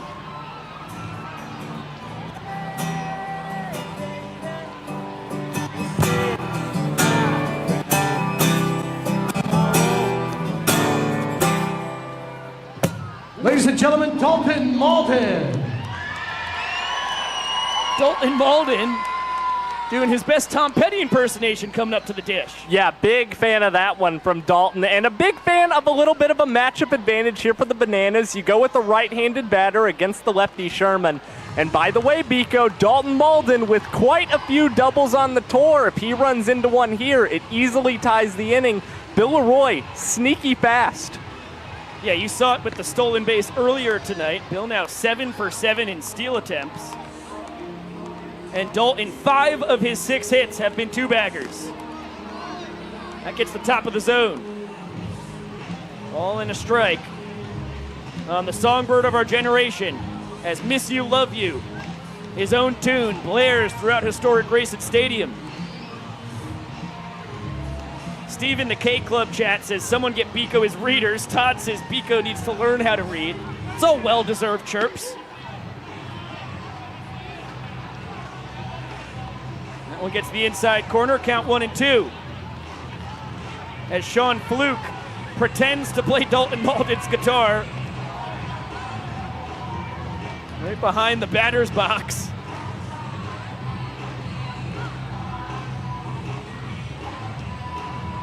And off camera, on camera for a second as Dalton, a victim of the knuckle drop. Sherman gets him. He is able to hold serve, preserves the 1-run lead. Party Animals take their 4th point of the night and lead by 3 after 5 innings.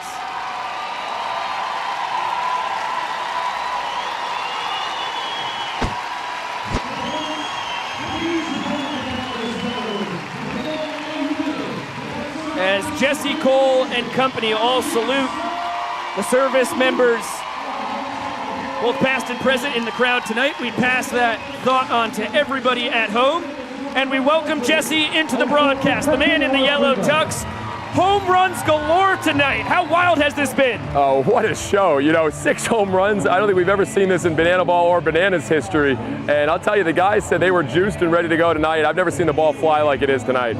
In 3+ years of broadcasting here, I've never seen 6 home runs in a game. It's been dominant, though, for the Party Animals, up 4-1. How do you see your Bananas getting back into this thing?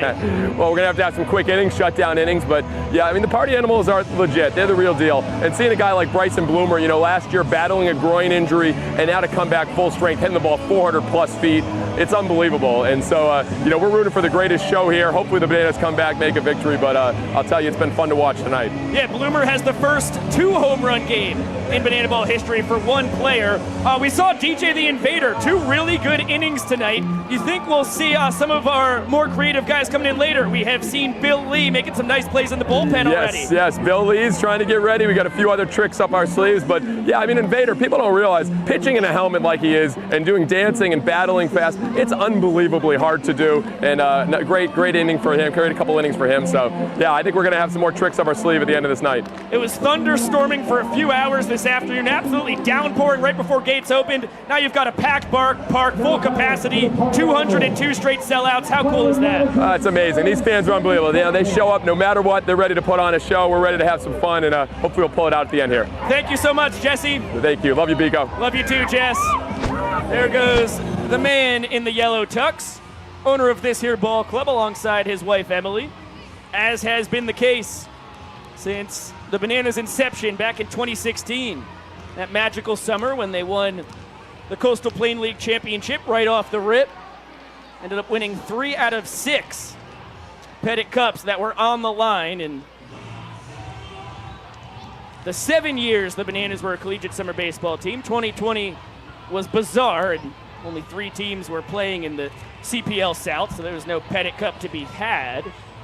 Looks like Sam Claycamp is going to pinch hit for Dalton Cornett against Matt Malatesta. That one clips the inside corner. Full count on the Party Animals player coach. And a dribbler to the left side. Tough hop. Ryan Cox between the legs. Not in time. Claycamp barreling down the line has himself an infield single. And he's now 3 for 17 on the tour.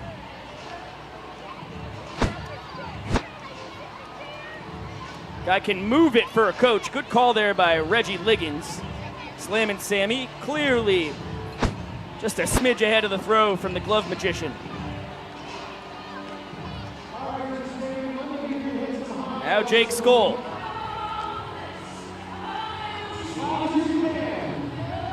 Two for 3 with a homer, a single, a couple runs scored, 1 driven in.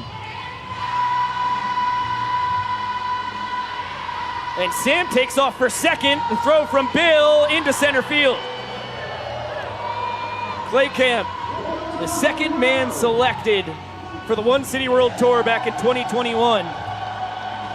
Will grab 3rd on the 10th error on the tour for the Prince of Banana Land. Yeah, Sam Claycamp, still a very impressive player for the Party Animals, because someone who I don't think gets enough credit for what he's doing for that Party Animals. He just adds a great vibe to that clubhouse. I know he's a guy who's always encouraging these guys to have fun.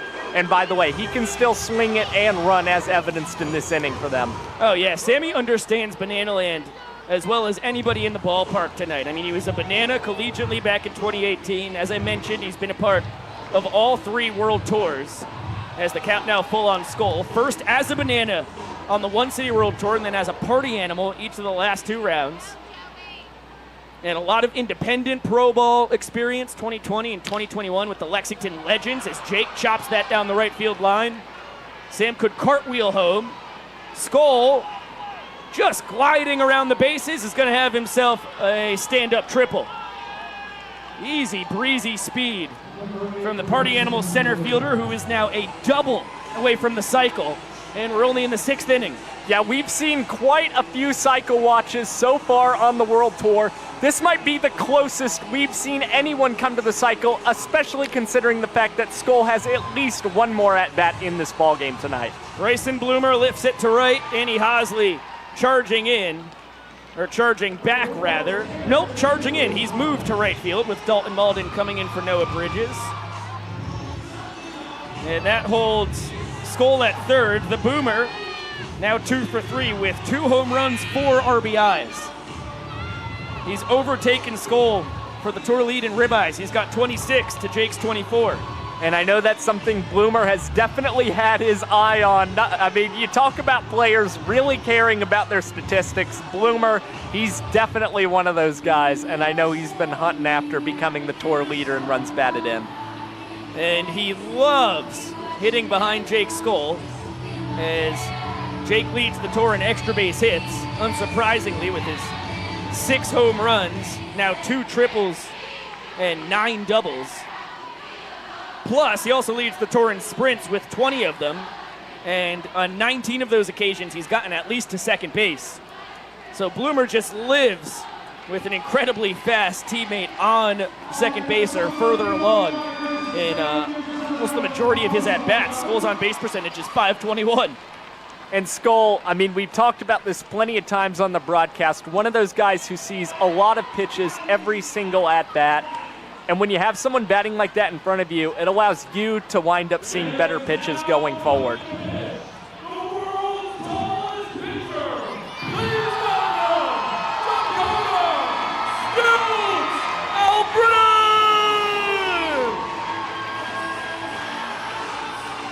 As Tanner Thomas becomes the first strikeout victim of the night for Malatesta, exiting stage right, Dakota Stilts Albritton, the tallest man in sports, will pitch for the second straight game through Saturday night against the Charleston Dirty Birds. And funny enough, as you take a look at his stats right there, he's been one of the more successful Bananas pitchers on the tour thus far. The guy just gets ground outs or line outs or fly outs, whatever Stilts needs to get the out, he's going to do it out there on the mound. Again, it is not easy for a batter to face someone of his stature at the plate. Jason Swan plunked on the first offering from Stilts, and a full entourage of his teammates are going to sprint out to Starfish carry him up to first base. It's like Fluke, Claycamp, Ledbetter, and Helton are his heroes, as he is laid to rest on first base and revived by Slammin' Sammy, who just scored.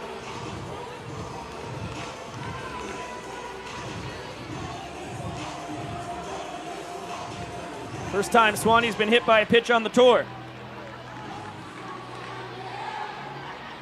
He's 0 for 2, but on base for the second time. Now Chase Acuff, working on a 1 for 3 evening with a run scored.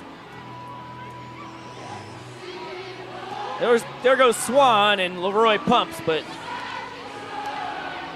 no real validity by that attempt at a throw. Jason 4 for 4 in his stolen base attempts on the tour. And a 3-1 count on Acuff. Dakota's only given up 1 run in his 4 innings pitched for a 2.26 ERA. Important pitch to find the zone with there as the count goes full. Skoll on third base is not his, but Swan on second is. And Acuff, a little early, we'll do another payoff.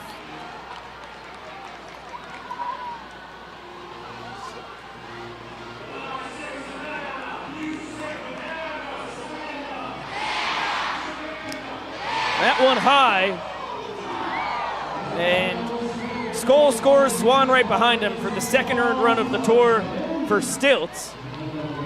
Acuff picks up his 8th and 9th RBIs of this season. Now, believe it or not, Biko, that is Dakota Stilts Albritton's first sprint allowed on the tour so far this season. It's pretty impressive that he has gone this far without allowing any kind of sprint. Yeah, he's just hit his second batter, but it's incredibly impressive how he's been able to fill the zone, and he's mixing his pitches. He'll throw a curveball and slider to go with the fastball. 0-2 count on Joe Lytle. 1 for 3. Single sandwich between a couple ground outs to second.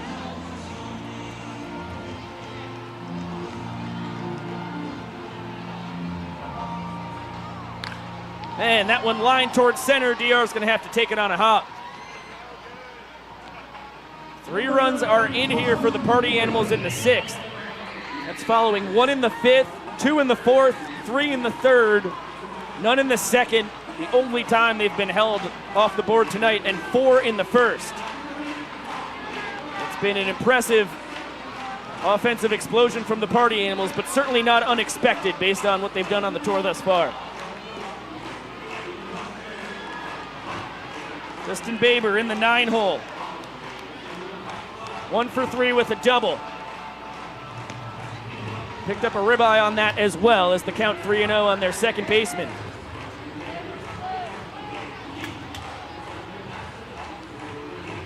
And Baber helps Stilts out. He wants to hit.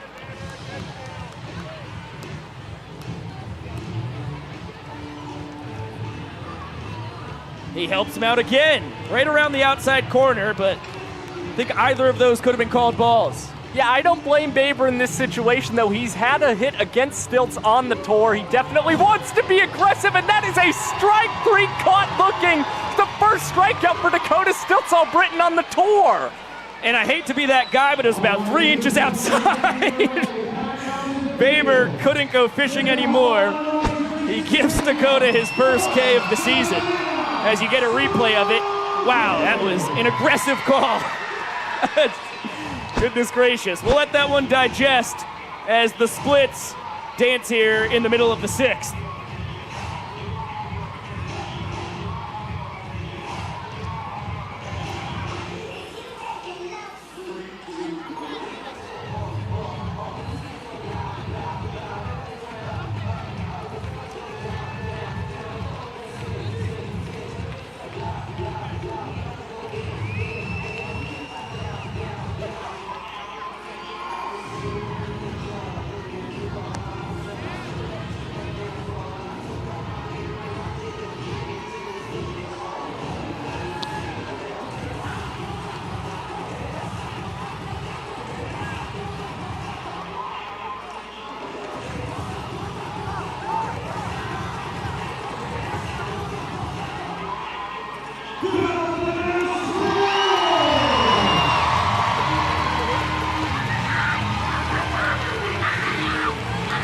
The split's phenomenal as per usual. As Josh, did you just bop your ears with your headset, buddy? Yeah. I'm a little sore right now at the moment. Give me a second to reset here. Went off the headset for a minute and then trying to reapply them. And it's like when you have someone clamp both your ears with hands. You getting a ringing sound right now, buddy? What'd you say? Okay. All right, okay. We got the top of the order for the Bananas here in the 6th. Dan Oberst, Eric Jones, Michael Deeb. The big boppers all due to swing it. Dan 1 for 2 with a solo home run. Bloomer from deep in the third base hole. Can't make the throw across the diamond. And Dan will take second base. That's only the 4th error on the tour for Bryson Bloomer.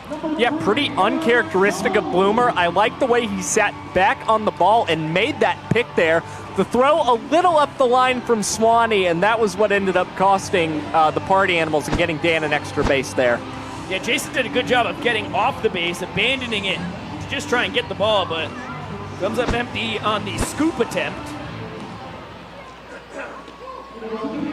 And now EJ at the dish. 1 for 2 with a double and a run scored. Oh no, Dakota Burnstead took that one on a couple hops. And she is stone cold A-OK. Breland Almadova going to check on her. I think she got it off the arm. And it becomes a souvenir for a fan. The third base camera woman. Not easily phased. I mean, she literally didn't even react. That ball was stung by EJ. Yeah, I would have called over the trainer. I mean, that's a ball off the bat of a former Minnesota Twins and Seattle Mariners minor leaguer. Tied for the tour lead with 6 homers. Would love to get in on the long ball party tonight. 6 bombs overall, 4 for the Party Animals, 2 for the Bananas, as that one squibbed to short. A cuff, smooth as silk, as per usual there to make the play as Dan moves over to third base.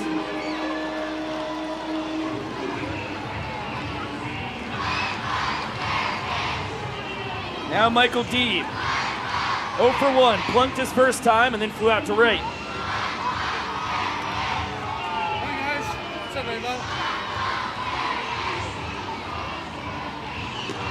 And I mentioned it his first time. This is Deeb's 3rd World Tour. And Josh, for the first time ever, he was held hitless in a series, huh? I cannot believe it. The Charleston Dirty Birds clearly had Mr. Deeb's number. I mean, this is a guy who has played organized baseball, and it's pretty impressive that across 3 tours, he had never gone a series had never had a series where he went hitless. Yeah, he ends up going 0 for 7 across the weekend in Charleston. And that is 19 series, and those are either 2 or 3 games, the majority of them 2 games. But that's over 40 straight games where at least in one of back-to-back, he was getting a base knock. It's no mistake that he's hitting 347 with a 427 OBP as he goes down looking there. 5th best in both categories as Sherm picks up his 3rd strikeout in his 2nd inning of work. Now Dakota McFadden, 1 for 2 with an RBI single.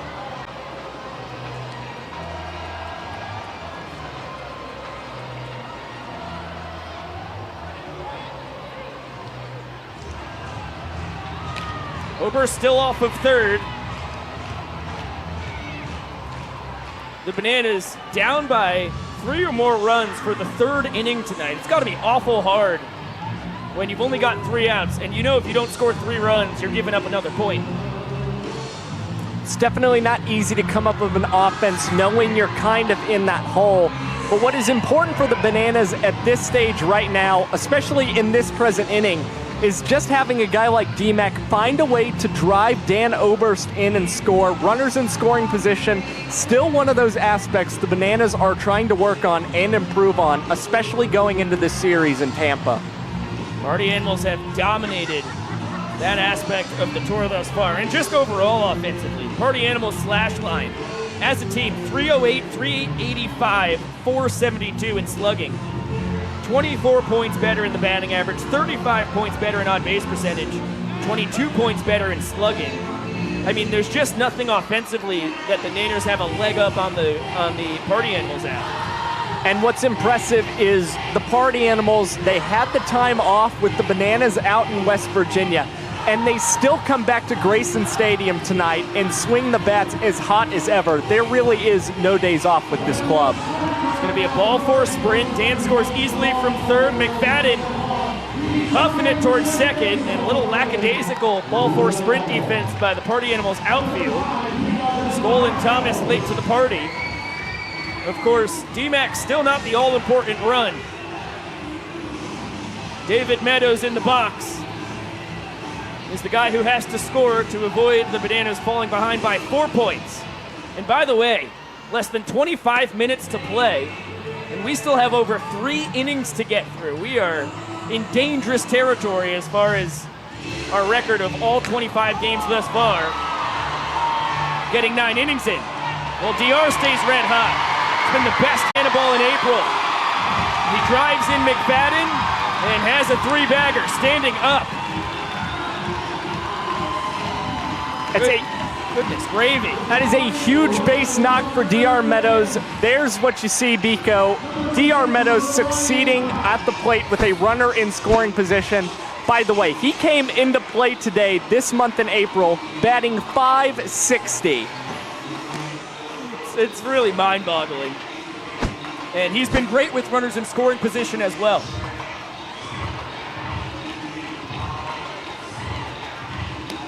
So now Ryan Cox has the opportunity to tie this inning. DR's 90 feet away. 1-1 count on the Banana shortstop as Sherm steps off. Now, you talked just a second ago about the fact time kind of getting away from the Bananas and the Party Animals in this game. The two keys that it's going to take for this game to get 9 innings in the 2 hours is quick MPIs from the pitchers, and we're going to need to see some walk-offs from the Bananas, as Ryan Cox is going to dump a single into right that will tie the inning. Yeah, that is clutch 2-out hitting from the Bananas. They were down 3-0 with 2 outs, and then the 2-base sprint from D-Mac, the triple from DR, and the RBI single from the Glove Magician.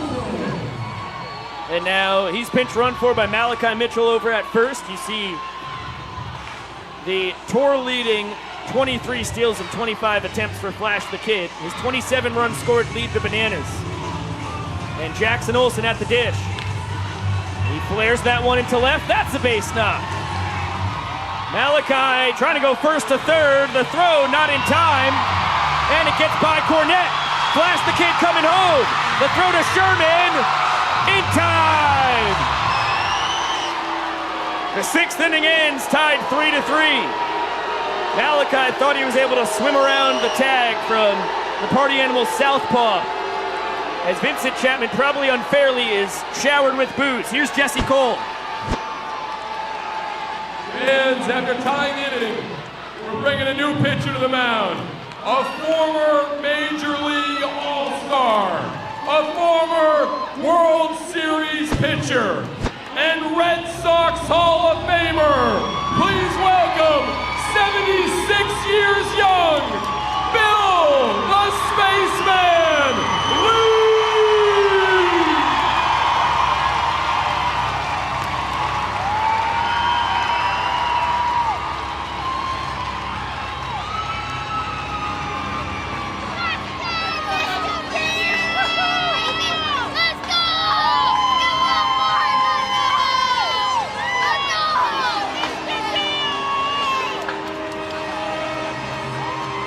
What a sight for sore eyes in Banana Land. Bill Lee hasn't been with us since our trip to Phoenix, Arizona, as he's been gallivanting around the northern U.S., all up through Canada, with his wife Diane and their dog.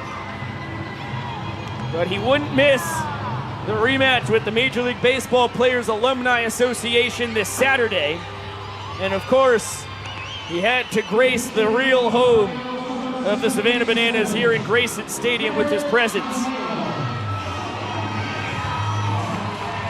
At 76 years young, the Spaceman, the Red Sox Hall of Famer, faces Garrett Delano. And the man who made the decision for Delano to pinch hit to start off the 7th inning is on the mic with us. Vava, how you living, stud? What is up, Biko? You guys hear me okay up there? Oh, we got you loud and clear. Awesome. You know, Garrett has good success against Bill Lee, so I was like, you know what? Let's see what can happen here. He pinch hits for Breland Almodovar. You mentioned good success. He took him deep in Jackie Robinson Ballpark back in Daytona. He did. I mean, that was a moonshot.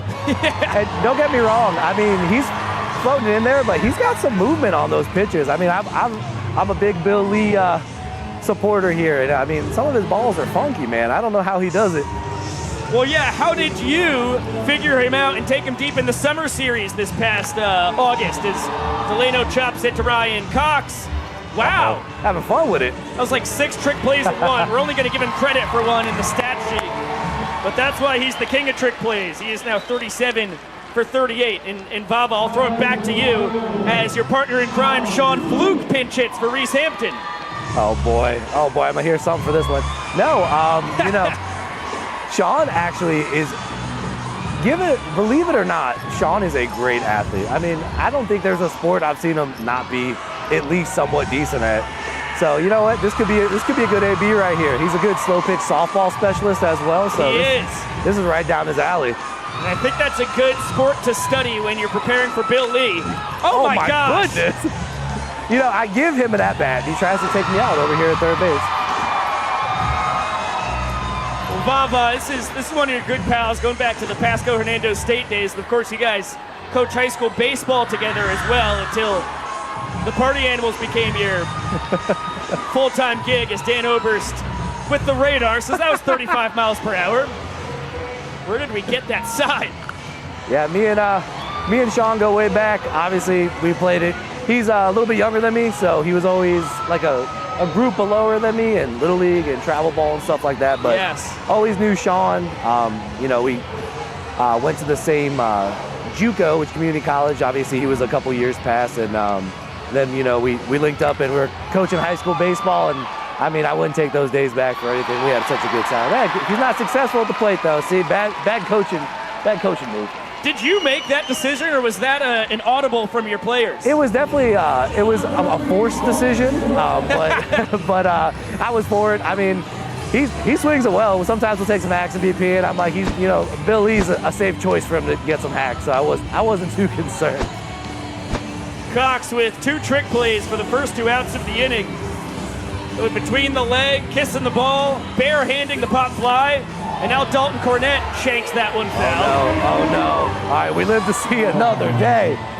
We haven't had a foul ball caught by a fan since Peoria, Arizona. Yeah, and then it was the weekend before. I was in Montgomery. I think we had 3 foul balls in a game caught. Correct. Unbelievable. All kids in Riverwalk Stadium as DC3 sends that into center. I was one of those victims in Montgomery. Now, what's that feel like for a hitter? Because obviously you love to see it for the sport, but you'd like to have the AB back, eh? Oh, absolutely. I don't know what's worse, striking out looking or fouling out to a fan, honestly. I think they're very similar. But at least a good play is made on a foul ball so you get out, so it's not like we're completely helpless. Oh, Jake Skoll, boy. blast that to left center. Oh, we're moving. Get on our horse. You're up easy. And Skoll is going to trot into second with the first cycle in banana ball history. Here we go. Are you kidding me, Bava? Get my daily cardio in. Hey, see if he can give us a quick quote on that. Hey, how do you feel about the first cycle ever in I don't know. history? Hey, I never did it in pro ball, but it feels real here. Feels real here, good. Let's go! You heard it here first, baby. All right, now Billy's throwing at the dugout. It's madness out here, Pico. It's madness. Well, you guys have scored for the 6th inning tonight in 7 tries. Yeah, I'll tell you what, I don't know if you should give the party animals that big of a break again. They were hungry today coming in. I know there's a lot of talk from your guys about wanting to be involved in the Challenger Series, and very understandably so. Oh, yeah, I mean, these guys are just here to compete. And talk about competitors, Bloomer. Oh, he blasted that to right center. Hey, got to get down and home. Going to be close. Bloomer coasting into second with a double. That's unbelievable. In addition to him having the first ever 2-homer night in banana ball history. Get some more cardio in. Well, I love the way you run out there, Baba. Say hi to Biko. Hey, Biko. What's up, Bloom? Oh, boy. Here we go. And Bloomer, with his 5th run batted in tonight, his 27th of the tour, he's still 2 ahead of Jake Skoll. I mean, it's pretty easy to pencil Hampton, Cornett, Skoll, Bloomer, and Thomas into those first 5 spots every night, huh? Oh, I mean, it's just pick your poison at that point. I mean, with this whole lineup, I really can just space them out. Everyone's swinging it well. Oh, got him. Oh, yeah, Tanner Thomas, not at all happy with the strike 3 call. But Bill the Spaceman Lee will get the K. And that's Bill the Spaceman Lee's first strikeout on the tour. We're seeing first strikeouts from Stilts and Bill Lee tonight. Unbelievable. How about that? Mike Vivacis, we can chat with you here during our Banana Land 7th inning stretch when we turn Grayson Stadium yellow. As we get emotional in Banana Land, I'd love to go back in time with you, dude. When you tried out for the One City World Tour back in 2021, did you ever imagine where you'd be today? Oh, absolutely not. You know, going back to think, the thing is I had no idea really what I was getting into. So I show up first day and they're like, hey, we got rehearsal first. I'm like, rehearsal? I'm like, where am I? What are we doing? But I never in my wildest dreams could imagine how far we have come with this and how much it keeps growing. And it's just, I mean, it's a blessing every day to just consider this and come out here every day for, for work. It's just next level. I mean, what more could you want? And then, you've been, as the head coach of the Party Animals, a big part of the Challenger Series with the Dirty Birds and the MLB PAA. Now, there are a lot of reinforcements coming for the former major leaguers. Do you have any advice in particular for them on their first banana ball experience? Come out, be ready to be uncomfortable. Absolutely. That's what I told the Dirty Birds. I'm like, look, it's going to be extremely uncomfortable at first, but once you get the flow of it and the feeling, it's so much fun, and the games move fast, and I think the guys like that a bunch about it. Yeah, I couldn't agree more. It's going to be so fun down in Tampa to take on the MLB PAA once again. And Mike Vivacis, I want to mic you up every night of the rest of this tour. We're 26 games in and 61 to go. Thank you so much, dude. Sign me up, Biko. Thank you, guys. There goes Mike Vivacis, head coach of the Party Animals. And one of the more amazing people I've ever gotten to meet in life. I mean, couldn't think of a better guy for the job here for our third tour. And what an upgrade it's been from the One City World Tour to 7 cities last year and now 33 cities and 87 total games, as I just mentioned, here in 2023. Vava's up to the task of handling these rowdy Party Animals. He's a pro. He understands the culture. He's such a fit for the Party Animals. Once again, I mean, just like Clay Camp, you love having those two guys at the helm for the Party Animals. They've made such a huge difference with the way the Party Animals have really reconstructed the roster this season. Yeah, Jake Lialios, one of the fresh faces for the boys in black and pink. And he gasses up Danny Hosley there for a good start to his evening. He's got a 2-run lead to work with. And now faces Bill Leroy 1-for-1, a 2-base sprint, a steal, and a line drive single. Lialios, the flamethrower out of Tucson, Arizona. Throws a ton of fastballs. Saw another one right there. Works in a 12-6 curve and will dabble with a cutter from time to time.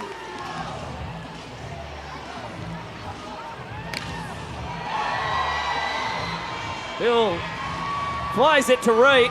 Reese Hampton makes the catch. I know he was thinking about what kind of trick he could pull off, but I think there's a little too much chutzpah on that to kind of get a grip on it. Reese 3 for 9 on his trick play attempts on the tour, and we have to commend him for the many attempts he's made. And for the 3 trick plays that have dazzled us. One of them made the top 5 trick plays of the tour in the Ripe Rundown, which you can watch here on YouTube.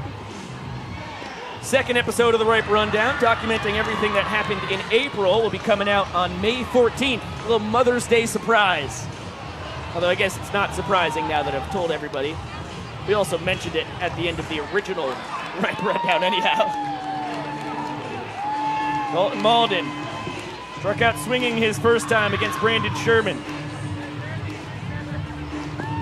Came in for Noah Bridges tonight. And now a 2-2 count. Lialios with 15 Ks now in his 8 1/3 innings worked.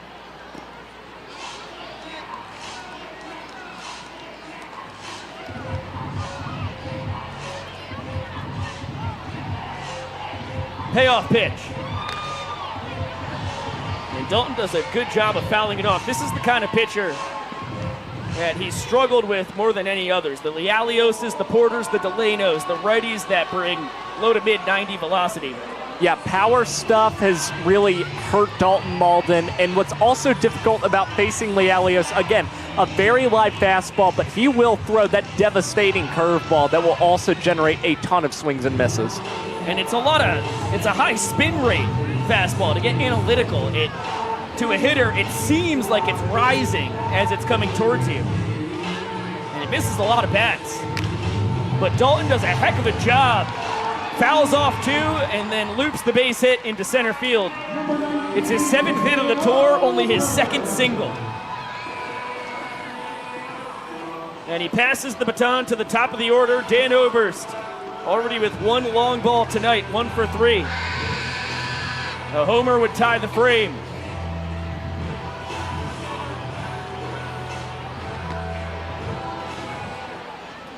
Party Animals lead 4-1 in points, 2-0 in runs here in the 7th inning. We have less than 8 minutes to go. We're gonna have to either have a quick walk-off or a quick out, and then one of the faster innings on the tour thus far in the 8th to get all 9 in. Dan pops it in the infield. Swan and Baber converge. Justin makes the call, barehands it. That is his 21st trick play in 23 attempts. Second most on the tour to Ryan Cox. And Lealios secures the victory in the 7th. Party Animals up 5 points to 1. And what a delight Baber is at second base. Yeah, he has been so great for the Party Animals. Comes in prepared and ready every day. And this is a guy who, speaking to us, definitely has a plan to set the record for most trick plays in a game by the end of this tour. That was his first tonight. He would like to get 5. So far we've seen 3 trick plays in an evening achieved by Baber a couple times. A handful of evenings Ryan Cox has done it. As down on the field, we have a brand new promotion. It's the Hoodie Monster Dance-Off. What kind of moves can you break out when you are a hoodie monster? So far, good stuff from our contestants in blue and orange. And now our hoodie monster in green. Oh, front flip.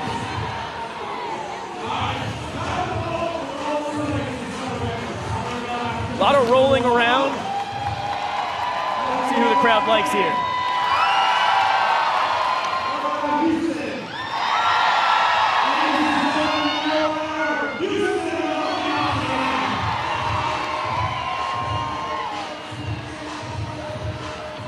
Well, that's a winner. I'm sure we'll see more Hoodie Monster dance-offs in the future. As you get a look at Dakota McFadden, the new man on the mound for the Bananas.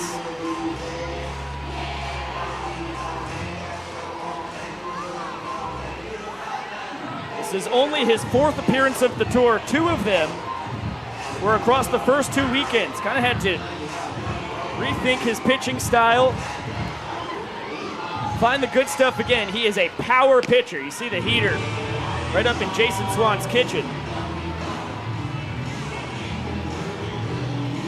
D-Mac, the pride of Rocky Point, North Carolina. Comes in for 6, 7, and 8 in the Party Animals lineup. As we've got 5 minutes and change to go on our timer. Good time to mention that if the 2-hour time limit runs out during this inning, every run that is scored in the 8th counts as a point. If we get through the inning and then get to the 9th, then as happened in the first 25 games of the tour, every run in the 9th inning will count as a point. Right now, if I'm Dakota McFadden, the key this inning is definitely not to allow the Party Animals to score any runs and just let the Bananas come up and try and rally and get 4 runs in the 8th inning to try and tie this ball game. Yeah, there's no reason to try and rush it as he plunks Swan on the head. Luckily, it was the bender. D-Mac, 4-seam fastball in the low 90s, 2-seam high 80s, cutter mid-80s, curveball and changeup are mid to high 70s, and that's the curveball that got Swanee on the noggin. Second time he's been plunked today. He's on base for the 3rd time. Also had a 1-base sprint and an RBI back in the 3rd.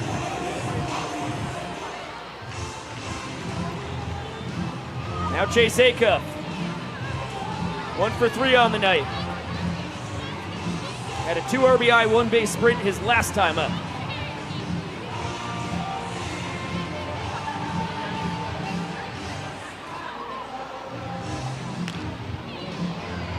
And you saw D-Mac, it's only in 3 innings of work, so the sample size is small, but 6 minutes and 14 seconds. His average minutes per inning. Only Matt Solter had averaged a longer time per frame out of the 21 guys eligible. Yeah, it's a small sample size. It was in the 7s actually through his first 2 appearances. What really helped bring it down was Dakota McFadden's last appearance. He faced 3 batters on 12 pitches, set them down in order. And by the way, his MPI, 2 minutes and 54 seconds.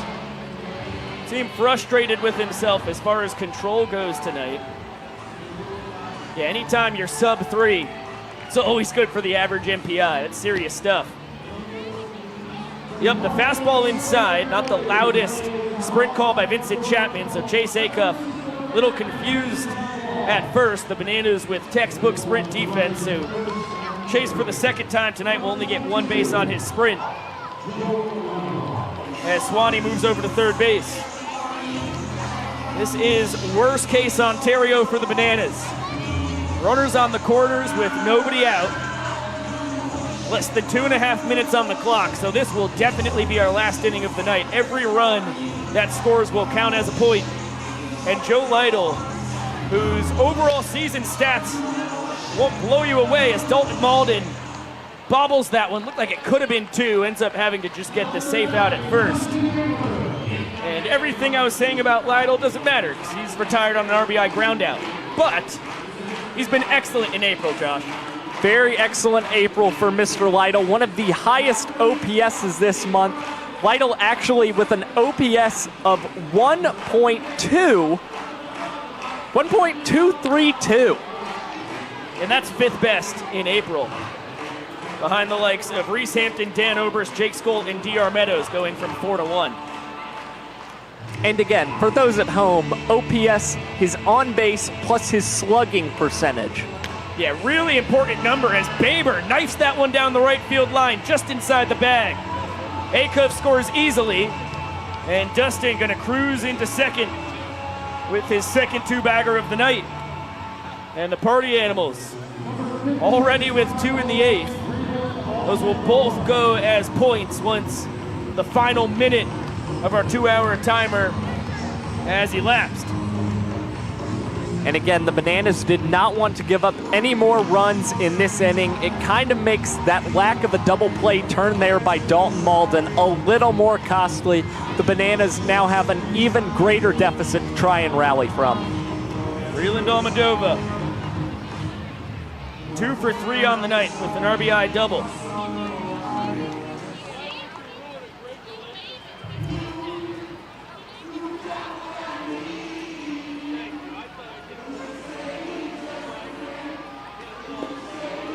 Two-one count on the Flying Hawaiian.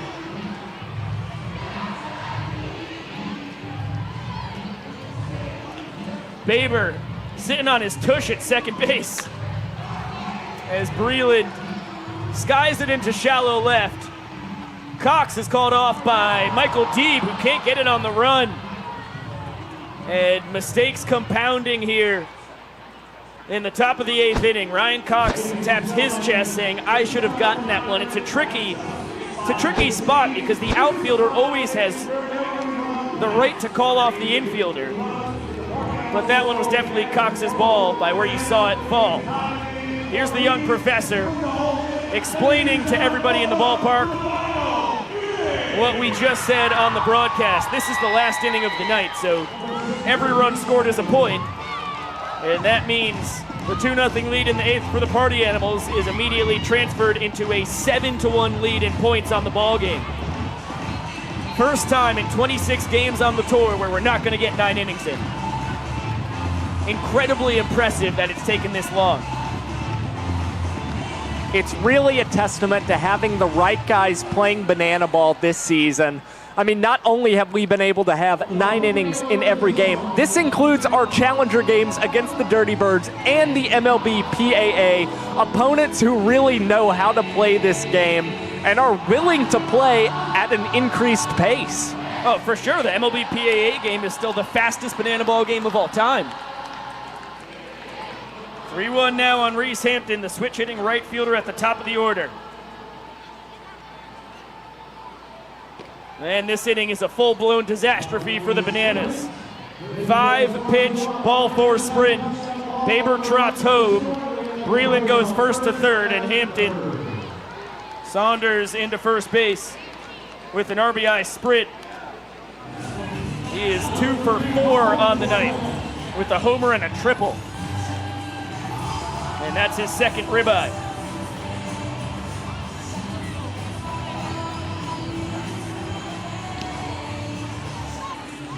Director of Creative Content for the Bananas, enters the booth and crawls through, which I appreciate even though we're not on camera. It's the thought that counts.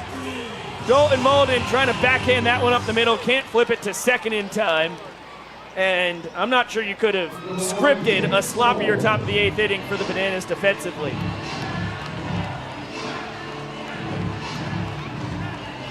That's errors on 2 of the last 3 plays. And even though the bobble that Songbird of Our Generation had on the Lytle ground out doesn't go as an error since he was able to get the Party Animals extra hitter at first base. Really is one in a baseball sense, out of the scorebook. As, oh my gosh, okay, that was bizarre. D-Mac gets the out at first, heads up play by EJ to throw it to second to get Dalton Cornett, who thought there were 3 outs already. You witnessed the most runs in Banana Ball history, the most home runs in Banana Ball history. Let's see if we can finish here with a bang. How about that? A shocking impromptu announcement from Jesse Cole, letting the people know that even though the Bananas are down, carry the 1.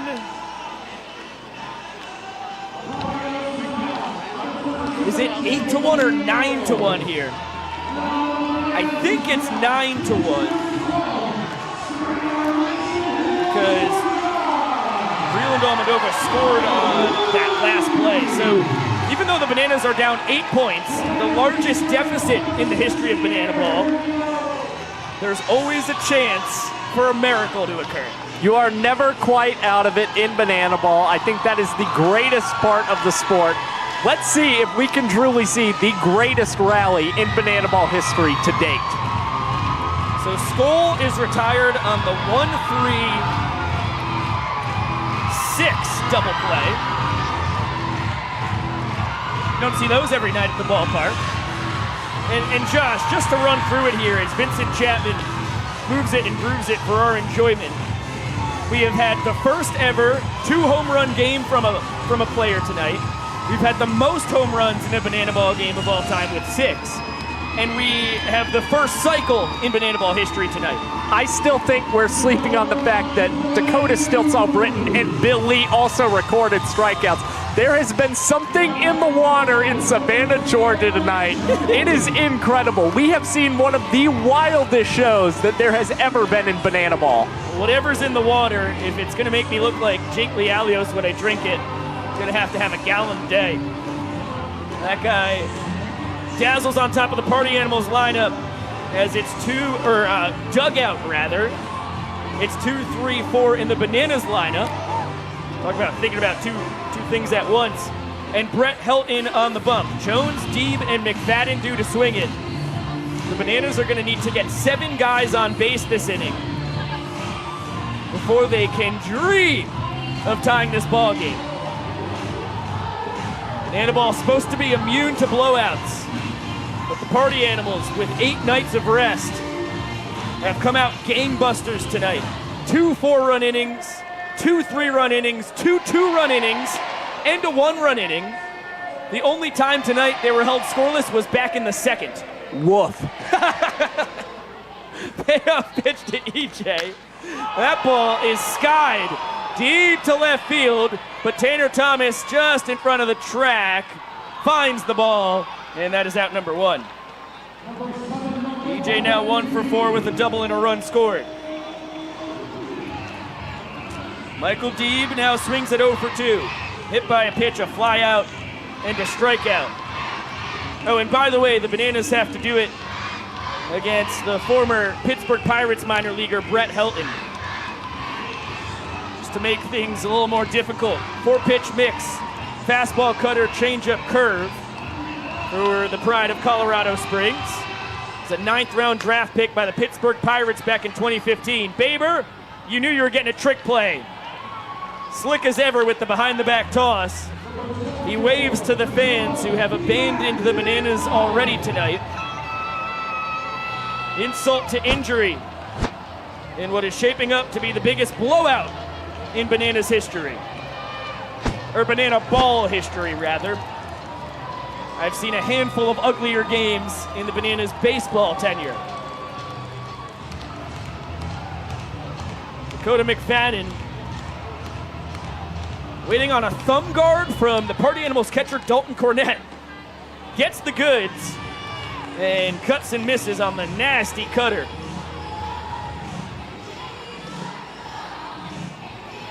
And you see the curveball, count 1-1. Bananas down to their final strike.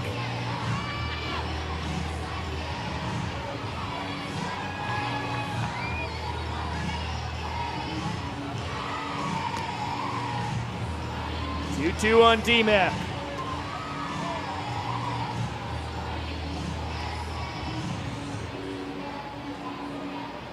And a foul tip snagged by Dalton Cornett.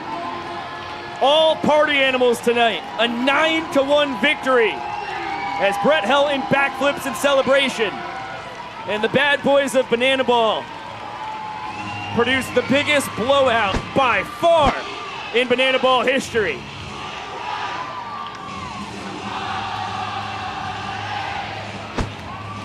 They have certainly fought for their right to party tonight as we transition from the Beastie Boys to the Bogarted church clap. Stolen from the Bananas, and I've talked to a lot of Party Animals about this victory dance. They said it's probably pumps about as much serotonin into their brains as anything they've done in their lives.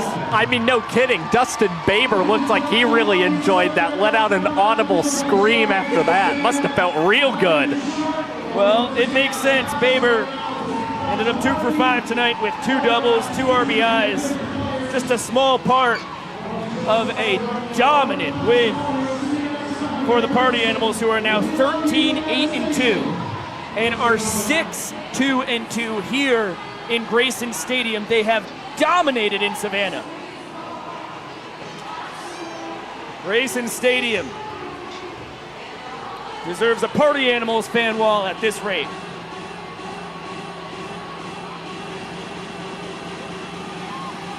And how about a little insult to injury there too, with an 8-point deficit. We've never seen a larger lead in the history of our young sport. Remember, we haven't even played 60 Banana Ball games yet in total.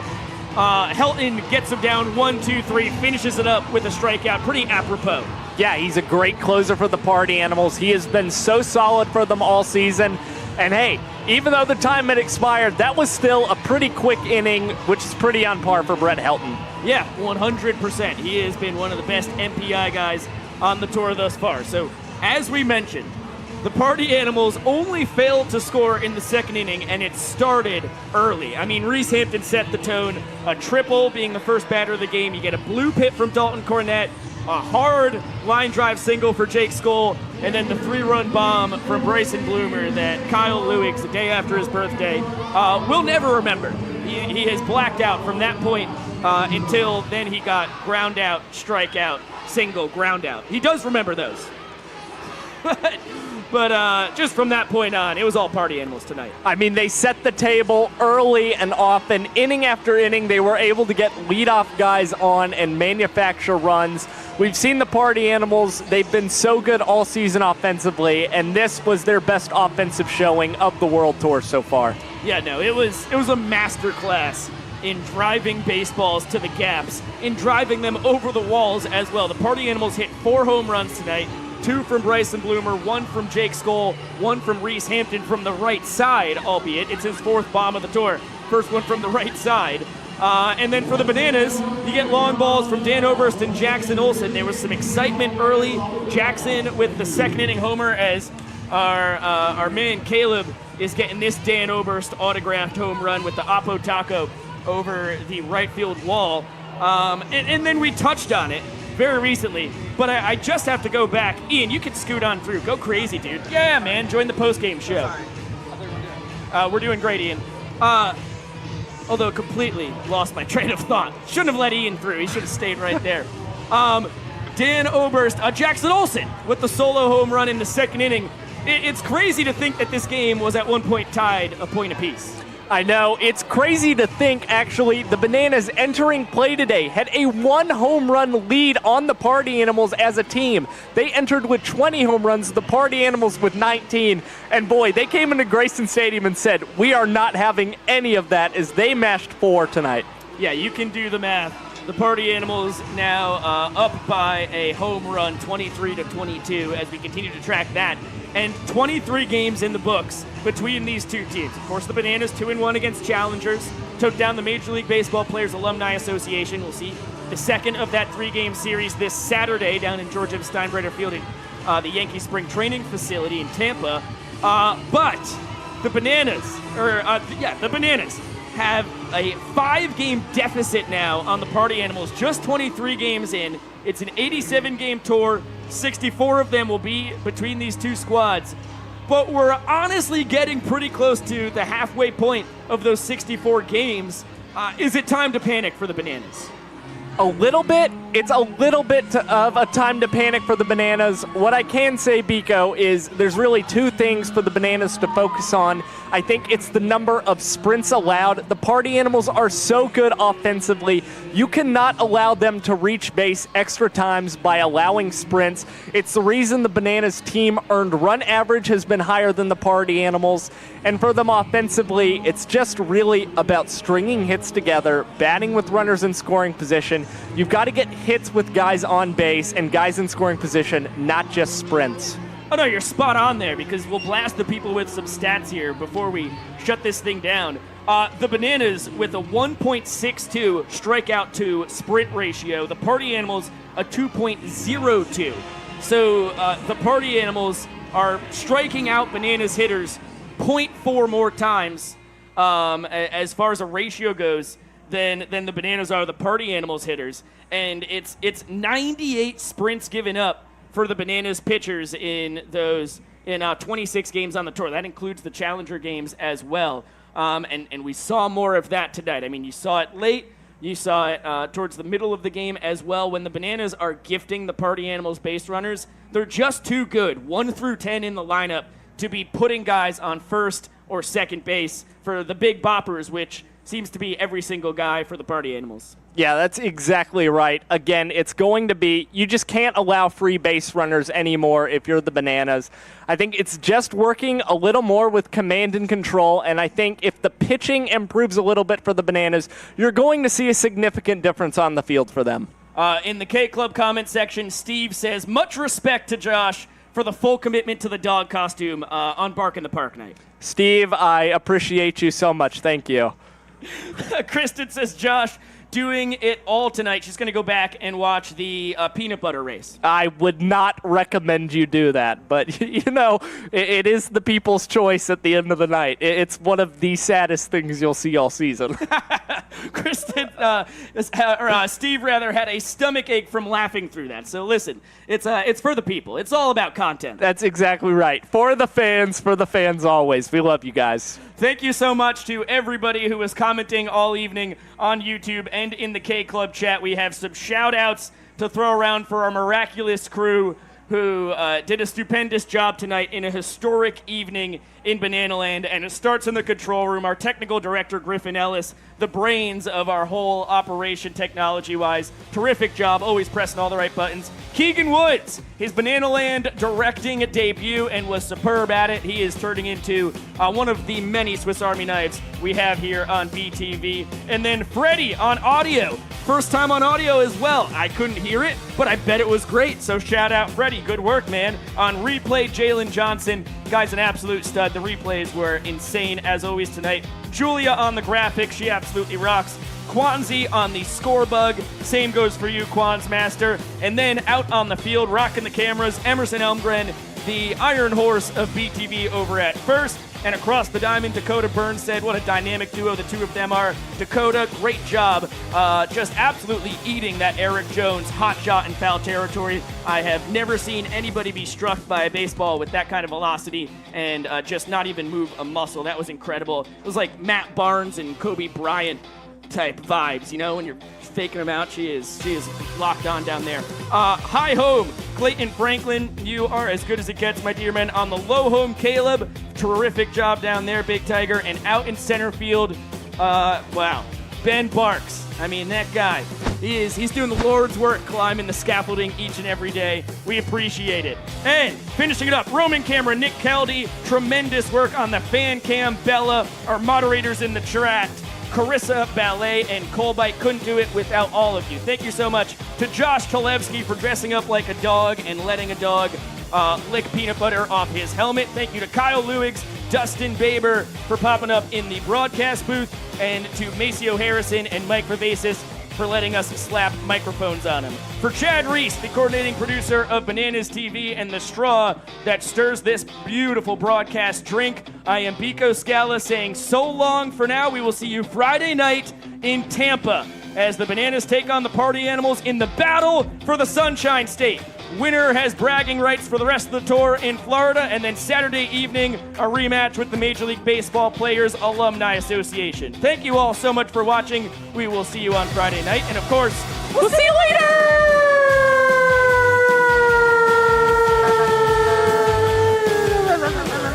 later!